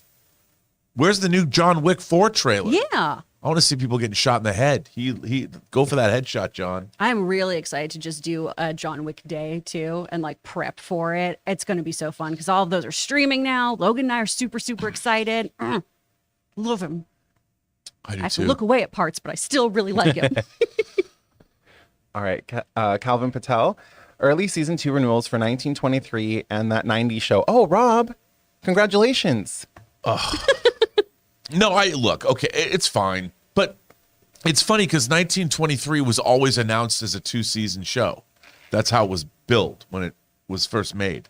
So it doesn't surprise me it got picked up. But I'm glad that 90s show got picked up. It's always good when people are working. I did read a story about how Mila Kunis told Ashton Kutcher Yep. that it doesn't matter if the script's any good, you're doing the show because it made our whole careers. I like that. Way to put your foot down there, Yeah. Mila. By the way, Jupiter Ascending. Love that shit. Oh man, even you sometimes can have weird taste. I'm glad that you like that movie. It's a Disney I'm very princess happy for you. movie, but made at I Warner understand Brothers your argument. by the Wachowskis. Yeah. It's great. It doesn't do it for me. I do. It is one of those Tombstone movies though that like Logan and I will watch. Like we should just eat some like shitty pizza and watch Jupiter's That's right. today. Because it's great. It's pretty. Come on. It's very pretty. I'll give it that. Yeah. Eddie Raymond though in that movie. Woof. Dr. Stinky. Hey y'all, Ant-Man is in 2 weeks. I get to see it a day early. What's your excitement level? Mine is like 15,000. LOL. I'm so excited for this movie. Bring on the filthy. You know what? About it. 15,000 is like 3 times kind of like 5,000. 3,000 times Five. 5. Kind of. I'm love really it, excited for it. 3,000. No, I'm excited. Look, every time I see more, they've shown us so little of the movie, but it was really interesting seeing there. I saw a clip today from the movie where they're riding in the car and Hope and Scott, and then Cassie's in the back seat. And then eventually the book on tape comes on and it's Scott Lang is listening to his own book on tape. It was pretty funny. I'm like, that's funny. Well, and he has a full book out that you can just like, yeah, we I can love get it now. It's great. All right, Mike Dude. A new rumor going around is that Avengers Secret Wars could possibly be split into 2 parts, making Kang Dynasty and Secret Wars Part 1 and 2 a trilogy. Thoughts? I'll watch it. I can't Yeah. wait. But Yeah. who are the Avengers? Yeah. Who's on the lunchbox? Yeah, who is on Tell the me lunchbox? who's on the lunchbox. I need to know. Who's funding them? Yeah. Is there a headquarters? Do they have Quinjets? I need to know these things. And why is that celestial in the ocean? I know, I was just going to say it. And I I, was, locked eyes with you. I was like trying not to do it, but Rob, are you okay? The celestial in the ocean? I just wish somebody would talk about it, do something, maybe go take a visit. Thor, maybe checking it out. Like, this is a celestial. Anybody, like, you'd think someone. that all the world governments, I mean, maybe we'll see it later, but it's certainly been a long period of time. What if that's the introduction to Reed Richards? He's like, does anyone want to talk about this? And don't just tell me, well, there's a shot in She-Hulk where it's on like a web page. That is not what I'm talking about. I mean, this is a significant event in the history of humanity. There's a giant alien entity sticking out of the ocean. And the last we ever heard of it was how many movies ago? Several. Yeah. What's Here's- next, Dave? Here's my theory, though. I think all these movies are taking place in a different universe. Oh, yeah, I've heard that before. Ooh. We should For have a me. script writing contest and have people send in their scripts of what they think is going on with that celestial. I love it. Casey McGrew is up next. Hey guys, just wanted to let Rob know that I started my Star Trek journey and I'm on season 1, episode 5, The Naked Time. I can't believe I missed out on this classic series. Well, KJ McGrew, the great thing about the modern age is you no longer have to miss out. And all I can say to you is for Naked Time, no beach to walk on. I don't know what that All means, right. but Well, it's he's going to intriguing. find out. Ooh. Ooh. Mick Lebowski, what are your thoughts on Infinity Pool? It was amazing and a complete trip. Papa Cronenberg would be proud. That's all you, babe. You know what? I have not seen. I was going to go see the Wandering Earth 2 and Infinity Pool this weekend. I'm doing it. Oh, okay. I didn't see Wandering Earth 2 or Infinity Pool. Part of the reason is it's only the R-rated version, and I don't want to see. It's like Possessor.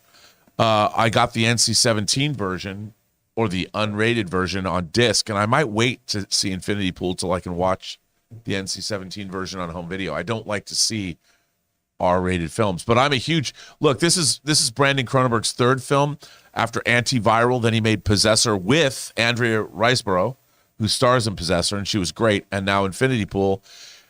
Here's my thing about Brandon Cronenberg. I like his filmmaking, but I think his ideas sometimes are a little too intellectual and they don't quite work cinematically enough. But I do like his films. They're certainly provocative. And I can't wait to see Infinity Pool. I'm excited for you. Do we get Ryan Markley's? Do we get No, that's, oh, okay. So Ryan Markley says, me love you long time. that? One can Okay, only Ryan. hope. All right. Dr. Stinky, a new Ant-Man trailer came out. It looks amazing. Is that the one you were talking about, Rob, with the car? It was a TV spot I looked at. The car one was just a clip. It was a clip from the film. Clip rhymes with script. What else, Taylor? All right. Bright says, Chris. There it is. I want to make shirts. I always do it with a whole bunch of E's, though. Yeah, it's got to be Crees. With like 4 E's. The only yeah. person, Ray Ora has the definitive. come With on. a little lisp at the end. That's- Come on, Ray, say it. Creed. That's it. That's it. There you go. That's how you say it. How is that spelled? I usually spell it because I always text it to you, so it's Yeah. KR. I don't know if I do a bunch of I's or a bunch of E's. It's I think it's E's. usually E's. E-E-S-E. Yeah. Creed. Crees. Yeah, Creed. Yeah. Hey, Creed. that's it right there. That was the definitive version right there, by the way. Logan keeps texting me, "No beach to walk on" in all caps. I No just need you to know beach that. to walk Where I was like, on. you saying it louder doesn't make me know what it is. He's like, it's a Kirk line. He said that? Yeah. Oh, I love your husband. I know. I like- know. I mean, You I guys both have a love him bromance. and I hate him. I'd like It's to point okay. out He's that's a the lucky man, official that guy. accent of Minority Island. Creed. Yeah. Crees. Oh, by the way, yesterday when you said, what was it, Kapla? Yep. Laura texted me. She goes, I used to say that when I was a kid. I loved that. And I would always confuse everybody because they didn't know what it was from. She forgot it until you said it. Aw. All right. Hello, Logan, by the way. How's it going? All right. Did you just deep voice that, Taylor? No. Suhaib Kasim. What Jonathan said. Thank you. I love that DCU will be directly adapting comic runs, Supergirl, Woman of Tomorrow, Paradise Lost, etc. But do you think this adds a sense of predictability with the plots of these films and limits them creatively? Thanks. That's a good question.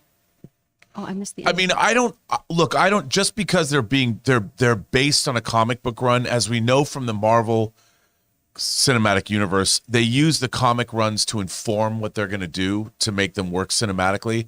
Like, for instance, Civil War began when the New Warriors were involved in a scuffle that led to an explosion that killed some school kids, blew up a school bus because they were doing a reality show. That's very different than how they adapted the Civil War storyline for the MCU.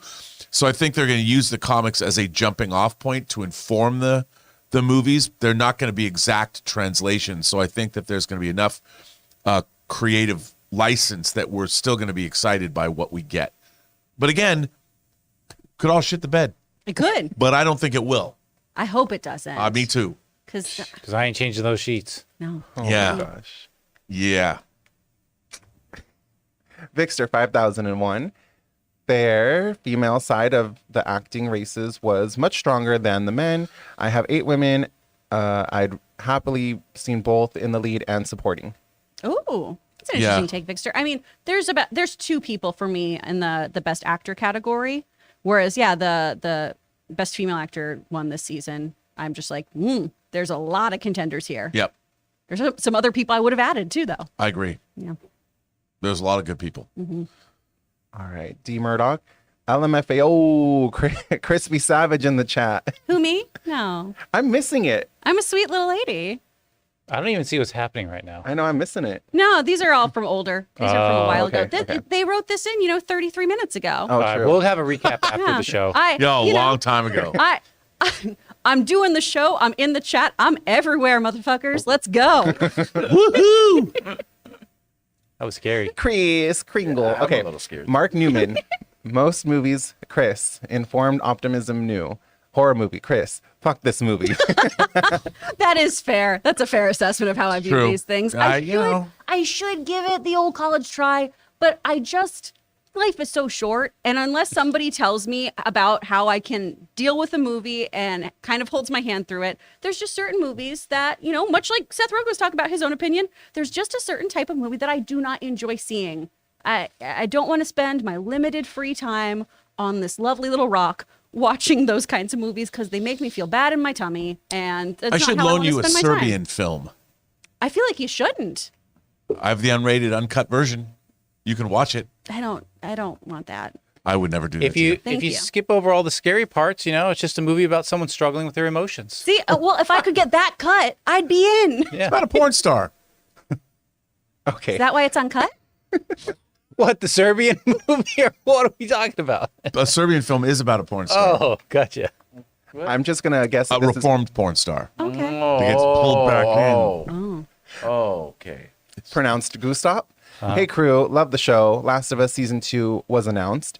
If a third game isn't made in the next year, could a third season not happen? Thanks.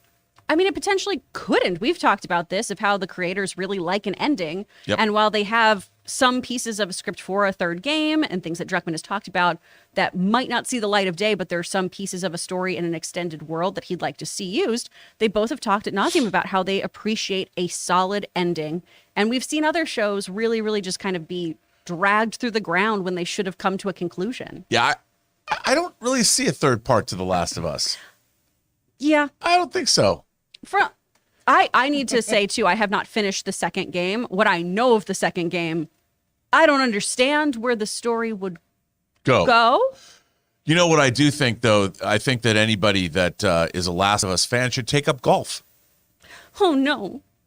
Oh, no. That makes me so sad. I come from a family of golfers. I do, too. That's all I'm saying. That's why that scene, I was like, oh, no. Any one of the cars could have been in this situation. Wow. All right, sorry, I'm just reading up on this. Matt Sanders in the live chat told me that a 200-pound Shrek sculpture went missing in Western Massachusetts, and this is real. I'm reading about it now. When did you have time to go to Massachusetts? dude. I know, I hate You fly flying. private over there or how can I what? do it. Military You cargo all need transport? to know, anytime one of us is going to travel by flying, Taylor has to check in with us about his own fear. And it's like, are you nervous? Because I'm terrified I'll die in a plane wreck. This is his pep talk to you before you get on a flight is, I think that a plane could go down. Like, what? So I've been waiting for an emergency water landing my whole life, and I've never got it yet. And I've flown over the ocean to Australia and New Zealand quite a bit. I can't do it. Even you just talking about it right now, I'm like, Yeah. ooh, I can't fly. I can't do it. It's so scary. Silly. All Come right, on, man. anyways. More people are killed by know- donkeys annually than planes. I'd rather be killed by a donkey than get on a plane ever again, honestly. To quote the great Clark Kent, statistically speaking, it's still the safest way to travel. Oh boy. Jasmine Jones. Looks like Rick Cosnett, Jessica Parker, Kennedy, and Matt Lester, I didn't pronounce any of those right, will be part of The Flash Season 9. Hopefully we'll get Jordan Fisher and Carlos Valdez to make a final appearance. Oh, okay. Carlos Valdez was Vibe in the show, Cisco. And I believe Jordan was playing one of Barry's kids from the future. And I think we'll probably, knowing that show, we'll probably get a blowout. I'm sure they're going Yeah, to bring there's back. going to be some kind of wrap up where we're going to Yeah. see a bunch of familiar faces and Yes, such. I agree. But wow, 9 seasons, and we still don't have a Flash movie. Interesting. But it's the best movie. But it's the greatest movie Not ever. only do we not have a Flash movie, but they've bet the entire farm on the Flash movie resetting the universe so they can do what they need to do. Yeah. Batman Flashpoint. KJ McGrew. Also, do you guys think that the Paradise Lost series would do the skirmish of the Amazons and the god Ares, like the Justice League animated show touched upon? Or the George Perez run of Wonder Woman. Yeah.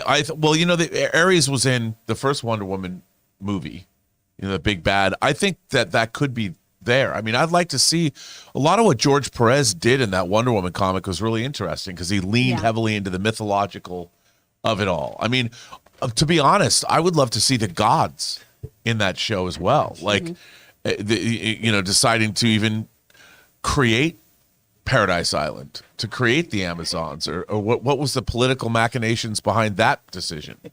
I hope that we get all that. I think it'd be great. When I think a series allows you to dive way more into that too. So I'm excited. I mean, to about me, it. I don't think Game of Thrones. I think I, Claudius, which is one of the greatest things that's ever been on TV. Give me I, Claudius on Paradise Island. That'd be awesome. All right. People in the live chat are sending me movies with plane crashes. Thank you guys. I appreciate that. Matt W., did you see the Ant-Man's? Oh yeah, look out for the Little Guy book can be pre-ordered. Yeah. Has anyone Yep. pre-ordered it yet? No, No. No. I'm tempted. I just wanted You as a get it book and on bring it tape. in. Okay. And we'll put it on the table. Oh, that'd be cute. Yeah. There you go. Yeah. I don't know if there's Write it room off. with all of Xavier's school, the entire Come on, man. the entire roster over I got here. more. I got more to bring. I Look was at going to how bring look at Juggernaut you just today. peeking over the top of All them. my toys. To the point where I think you're just taunting me now, since I don't have any hot toys. Yeah. None of these are hot toys. These are all third It doesn't party. matter. We'll just say they are. You know, somebody said I have the wrong Xavier that I need. I do have a James McAvoy head sculpt I can just pop on him, so he can be one or the other. He's Ooh. actually explaining. Oh, I guess you could technically put any head sculpt on anything. right? You- Don't they all interchange? You can if they fit. Rob, why? Oh, you just put me on camera while I was texting. Rob, why don't you have your Juggernaut here? Is that a trick question? What? Wait, am I supposed to answer that? I can't get his hand on. Is that the reason? Is that the joke? It is. I have to heat it up. It came. The hand was popped off. yeah. And I'm having a. I sit there. It's embarrassing trying to pop the hand onto Yeah, it the is. juggernaut. Oh man, all Gotta right. warm Am it I up, missing man. out? No, it's okay. All right, so King Titanic. All right, guys, routine Transformers conversation begins now. I mean, look, I was a little too old for Transformers, and as I said, I had a bad taste in my mouth because Gen 1 they used repackaged Japanese toys from other shows that I liked, Yeah. and I was bothered by that. All I can say, but I watched Beast Wars as a kid. I thought that was fun. But yeah, the older cartoons from the 80s too, I watched some reruns of that, but I'm no Transformers fan in the way like John Campea is, where his whole bedroom apparently as a child was Yeah. decorated with Transformers stuff. I mean, look, I like the first Transformers. I love Dark of the Moon, and I like Bumblebee, I love Bumblebee. Bumblebee was great. and I think the new movie looks really cool. Yep, it does. I'm excited about it. Yeah. All right, D Murdoch. John Walker is on some type of drugs. Oh, this is just someone in the chat who is acting up. We're going to really need a recap on all of this because Yeah. apparently I'm missing what's Wow. going on in my own show. There's like a show within a show happening. Yeah. No This is worries, so y'all. meta. I got Wow. you. I got you. In Shopshin. Shopshin. Guillaume LaBelle. Choose only one. Halloween Kills or Ends? Neither. I defer to you guys on that. At least Halloween Kills. I mean, they're both. If you have to pick, I'll take Halloween Kills. Nah, I would just. Yeah, I'd pick it. If I had to, that's Yeah. what I would pick. But don't make me choose. All right. William Bonnet. Is there another IP with multiple characters that can generate another cinematic universe? Each character gets a movie, then comes together in a finale. I mean, Outside of DC and Marvel? surely. I mean, you can look to literature. You can look Yeah. to books. I mean, they already tried doing it a little bit with Nancy Drew, of doing spin-offs from that because there's multiple characters. I mean, you Gosh, go to yeah. League of Extraordinary Gentlemen, which is all, and go back to the idea of these literary heroes between Captain Nemo but Yeah. I mean, Technically, you could have done that with Star Wars instead of just following one family. You know, you could follow, and then it had build up to, a You big could probably epic do thing. that with Dresden Files, with the Name of the Wind series as well. Those kinds of things. but it's hard because it's hard to find an IP that you can actually make work. Yeah. It's tough. Because we've seen a lot of them start and not go forward. The Sword of Truth series too. The Seeker was a show that Yep. was not particularly well executed. And also that book series gets very violent and very towards But the then end. the other part of the question is, could you see like individual movies lead? That's a tough Yeah. tough call to do that. It's hard to find that. I mean, everybody wants to find that kind of an IP. Exactly. That's why we see everyone get in cinematic universes. Yep. How about that Witcher show? Next up, we have Paul T. Hey, Rob, just finished my script and registered it with the WGA. Should I register it with the Library of Congress, or is it not necessary? Actually, I mean, if you want, copyright it. No, this is a great question, actually. I It thought is it a was great to send question. it. I would copyright your script first, but the WGA, you should copyright. You should always protect your work somehow. But I would copyright it. That's what I would do. Even though that maybe you should make sure you give it to beta readers to see how they think of it before you bother. Yeah. Are you part of that? No, Oddly enough, Rob is a beta reader. no. Let me tell you, I read scripts professionally for years in the 90s. It was very demoralizing and very hard because look, you'd go into it like I wanted every script to be good. I read over 3,000 scripts professionally. Now, I said recommend to a few. I only said yes to one. One script in all the scripts I read. And for those of you, not to keep you in suspense, but the only script I ever said yes to, because on scripts you either go recommend, which is the top. There's no yes. It's recommend, maybe, or no, basically. The only script, and I said yes to it, was Andy Kevin Walker's script for Seven. And when I said yes to that, I was working at Silver Pictures. I was a staff reader. The movie didn't get made for another 5 years. Well, the movie came out in 95. I read it in 1990. There was an agent who's now a producer named Gavin Pallone. And he worked, and I want to say he worked at Bauer Benedict before it became UTA. Everything Gavin Pallone sent to Joel Silver's company was worth reading. So I asked that anything that came from his office I would get to read, which they did. And one of the scripts was Seven that Gavin Pallone sent over. And Andy Kevin Walker at the time was a clerk at Tower Records. And I think he's written David Fincher's new movie, The Killer. Oh, nice. That comes out this year. That must have been so cool to read that script. Like just sight unseen. I was one of the first people to read that script. And here was the frustrating part. Well, I won't tell the story, but it was it was frustrating to champion a script that it took 2 weeks for somebody to listen to me. Anyway, so it's a let long me story. follow up on that though, and serious question though. So if you had said no to that, would that mean that probably wouldn't have been made, or No, well, because it got sent out to other people. Okay, gotcha. But I think whenever you say it, that's how blacklist scripts happen. Is that here's the thing about great screenplays. Great screenplays get read by all the people in the industry. If they're great, people are desperate to find great scripts. And that script, I mean, the reason it took 5 years to get made was nobody wanted it to end that way. Nobody wanted the movie to end with, spoiler alert, Gwyneth Paltrow's head in a box. And David Fincher was the one that came along and said, and David Fincher, by the way, coming off the debacle of Alien 3, and David Fincher was one of the big music video directors at the time, incredible visionary, started his career working at ILM, shooting stuff on Return of the Jedi. He didn't make a movie for 5 years. So Seven was his, after the experience of Alien 3, he came back. Why am I talking about this? I'm so sorry. You're going, what? No, this is really cool. But anyway, he came back and did Seven, and that was what really put him on the map. And he did an amazing job with Seven. It's an incredible film. Kyle Cooper over at Imaginary Forces did the opening titles. What a film. But nobody wanted to make that movie for 5 years. That's wild. See, when you go on these, though, Rob, I think everyone gets really excited.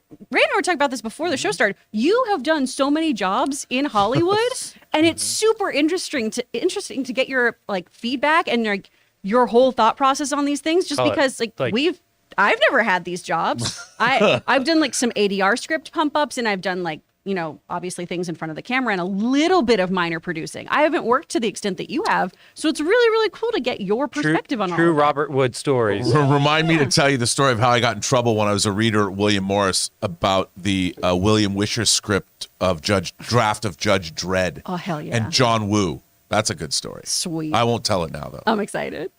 What else we got, Tay? I really thought that was going to be a joke, but it was a real one. That was a really cool story. The live chat was loving it too. Everyone was saying, keep going. So that's awesome. All right, D Murdoch. Shout out to Chris, Rob, Ray, Jonathan, and Tay. Y'all the GOAT. Thank you. Thanks, thank D. you. We appreciate D. you. Thanks so much. And thank you all for watching today, too. We really appreciate all of you who are here with us. This is awesome. All right, it's debate. If the Campea crew was in an Evil Dead movie, who would read the book? Who gets possessed first? Who survives? I get possessed first, but on purpose, just for fun. I figured it would be me because I'm just so I don't know, unsuspecting of anyone. I definitely wouldn't be the final girl. I don't think I'd make it. I'm scrappy, but I think in this room, I feel like Jonathan would outlive all of us. Yeah, but I'll be asleep, so they would think I'm dead. Well, you know what, though? They No, just go past you would be him. the final girl because I would sacrifice myself to the demons so you could escape. Oh yeah, right. What a guy. And you and Jonathan would go on to the second movie. But I agree. I definitely survived. But also would not try to save me. Well, Jonathan's got 3 daughters to take care of. That's very so true. he has to survive. He's got priorities. All right.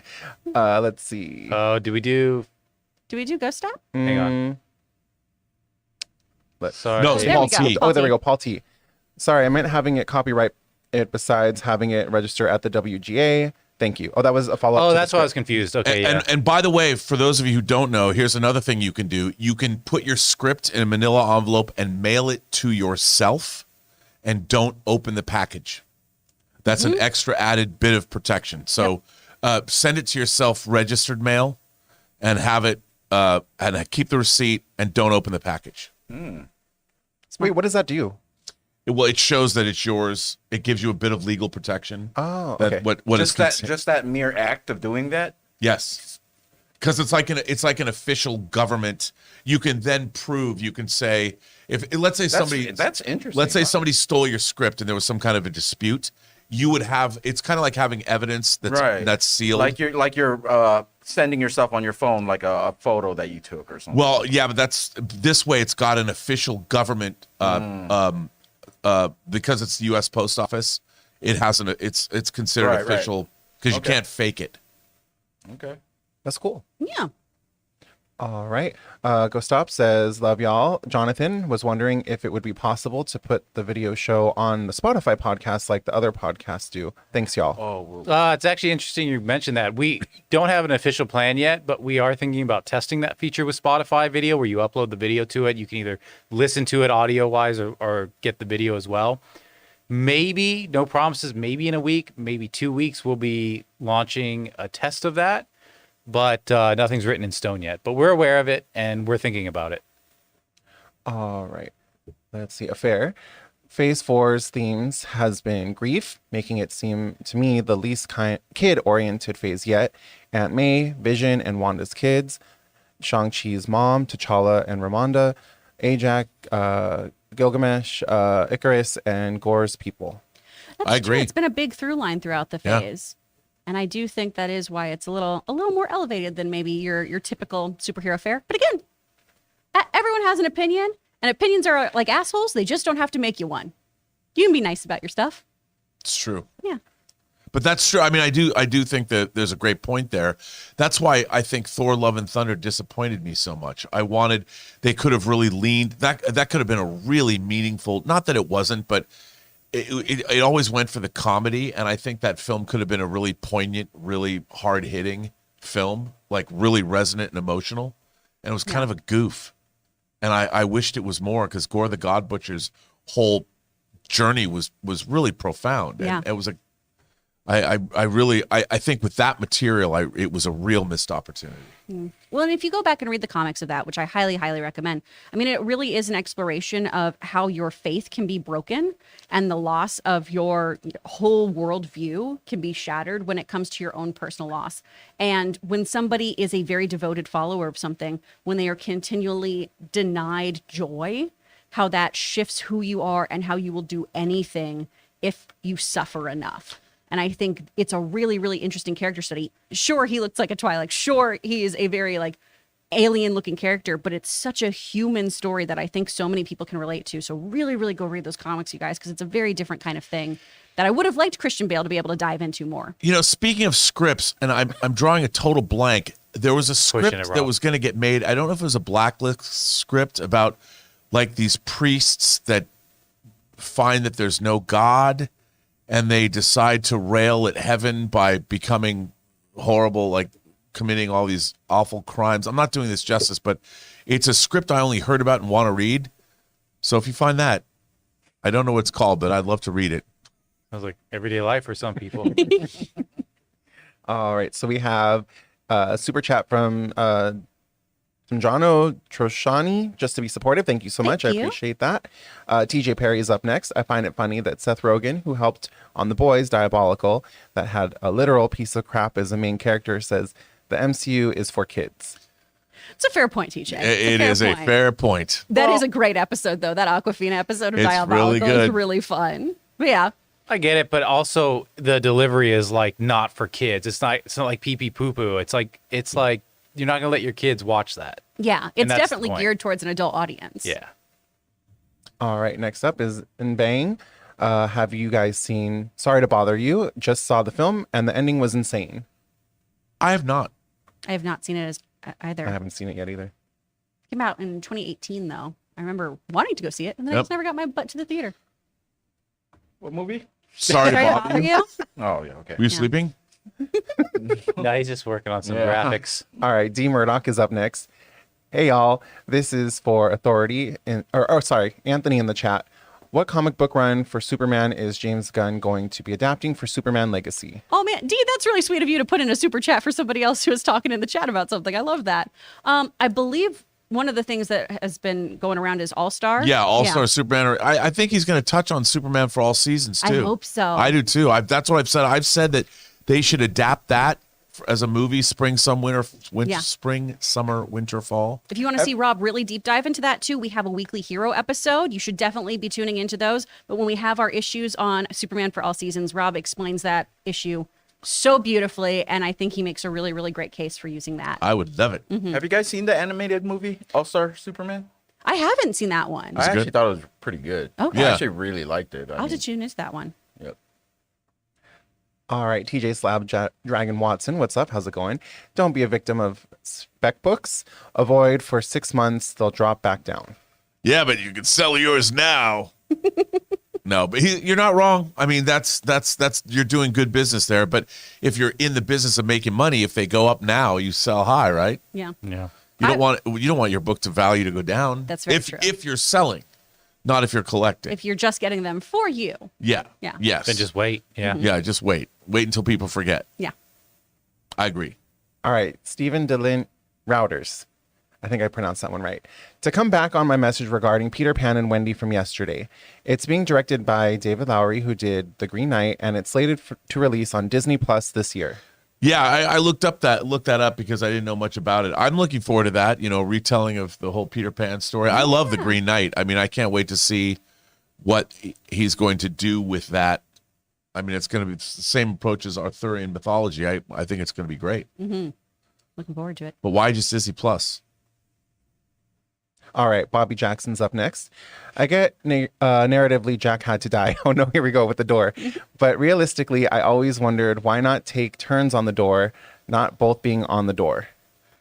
I don't know. He's being a gentleman or some shit. Yeah, I mean that's what he was doing. The chivalry was not dead in that day and age. But Jack was. Oh. Wow. Ray, why? Come on, man. Rose's body count was at 0. Yeah. Man. She was worth preserving. Come on. Suthius. Rewatched RoboCop last night, and Murphy's death scene is just so horrific, so realistic. It's one of the times where you say, okay, fools need to die. Now, the question is, did you watch the theatrical version or the director's cut? And if you listen to Paul Verhoeven, who talks a lot about his Catholic imagery, what's interesting about RoboCop is it is the resurrection story. And Verhoeven talks about how the reason Murphy's death is so horrific is because it's his crucifixion before the resurrection, which I thought was pretty interesting. That's very cool. I love RoboCop. All right. Travis James R. Always love the Friday shows and really enjoy hearing about the team side projects. Can the team plug themselves for a minute? Oh, thanks, Travis. Aw, Travi, thank you so much. Well, Taylor, let's kick it off with you. Where can people find other stuff that you're working on? Sure. So you can find me on my Instagram. You can find me on my Twitter. You can find me on my YouTube channel. Last night, I put up my Knock at the Cabin Taylor's Take. Tonight, I will be putting up my 80 for Brady Taylor's Take. I am very excited for that. You can find me on all those 50 Shades of Tay with 3 Ys. Nice. Rob, where can people find you? You can find me if I'm not here on my own YouTube channel, Robservations. We do at 9 o'clock Pacific time the Friday night midnight musings. I do that with Lael Rockwell, the 1/6 scale man, and who is a delightful woman who's a part of my channel as well. She does the Ladies of the Post Geek Singularity, which is what my audience is called. And if you want, you can watch Dota Dragon's Blood on Netflix, all 24 episodes of the 3 seasons. You can watch. I edited those, and a film I produced and edited called Tango Shalom is on Amazon and streaming. Nice. So there you go. If you want to learn about voiceover, you can come hang out with me and my husband Logan at speakfriendstudio.com. We are going to have some group dialect classes coming up. Logan is an expert at those. We create demos for people who are interested in voice acting. We do a lot of classes and everything. We've got a boot camp coming up too, February 18th. So if you are interested in learning about VO and you want to dip your toe in, that's a great way to do it. It's a Saturday, February 18th for just about 3 hours. It's a real fun time. I'm going to have some stuff with Amy Newman soon. I'm going to hopefully have some other stuff happening, which is really, really cool. Guys, do we have anything else you guys want to plug? No. No? Although just King Tanic's new show on the Burnett Network, Yeah. Oh, yeah. The I was surprised- Otaku Experience. Yeah, I was surprised you didn't mention that. That was really cool. Yeah. I'm gonna watch that. That's rad. It's really his episode's really good. Yeah, because you go online past my bedtime usually.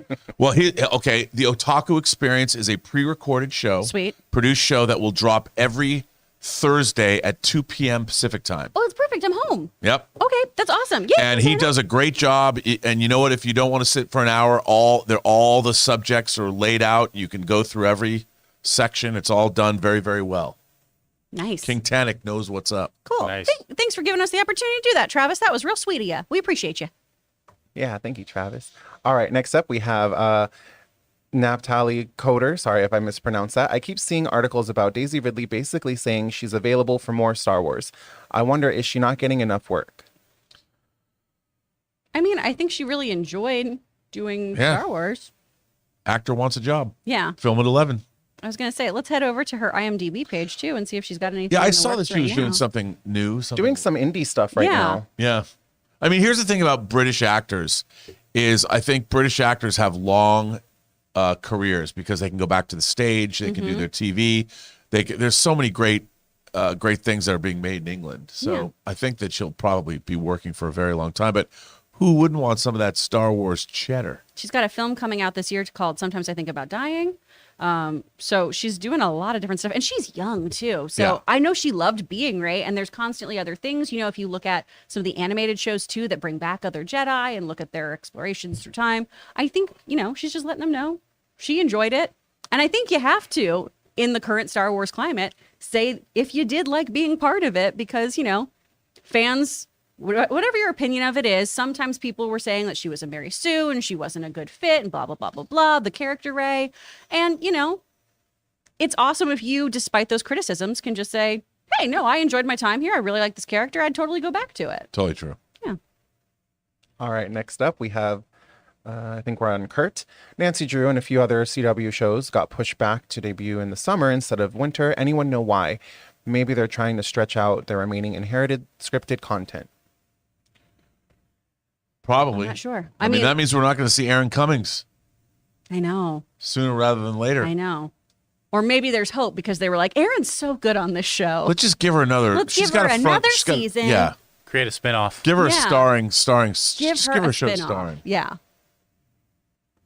I'm in. All right, and it looks like we're just ending with some support from Philly G. Thank you so much, Philly. Oh, $10 for just support too. Thanks, thank Billy you. G. That's sweet of you. Well, guys, that'll do it for this Friday edition of the John Campea Show, the non-Campea Show, if you will, with the Batman Beyond crew. Woohoo! Thank you so much for being here. We really, really appreciate you guys because we can't do this show without you, your awesome questions, and your amazing support. So, on behalf of everyone in the room, Mr. Robert Meyer Burnett, Ray Ora, Jonathan Voico, Taylor Gonzalez, Spoiler Pig, and myself, Chris Carr. Thank you so much, you guys. Have an amazing weekend. We are going to be doing another little open mic later on the day, so make sure you hit that bell so you get notified right when we are going online. If we don't see you, though, till Monday, have a great weekend. Stay safe and be kind out there. Bye.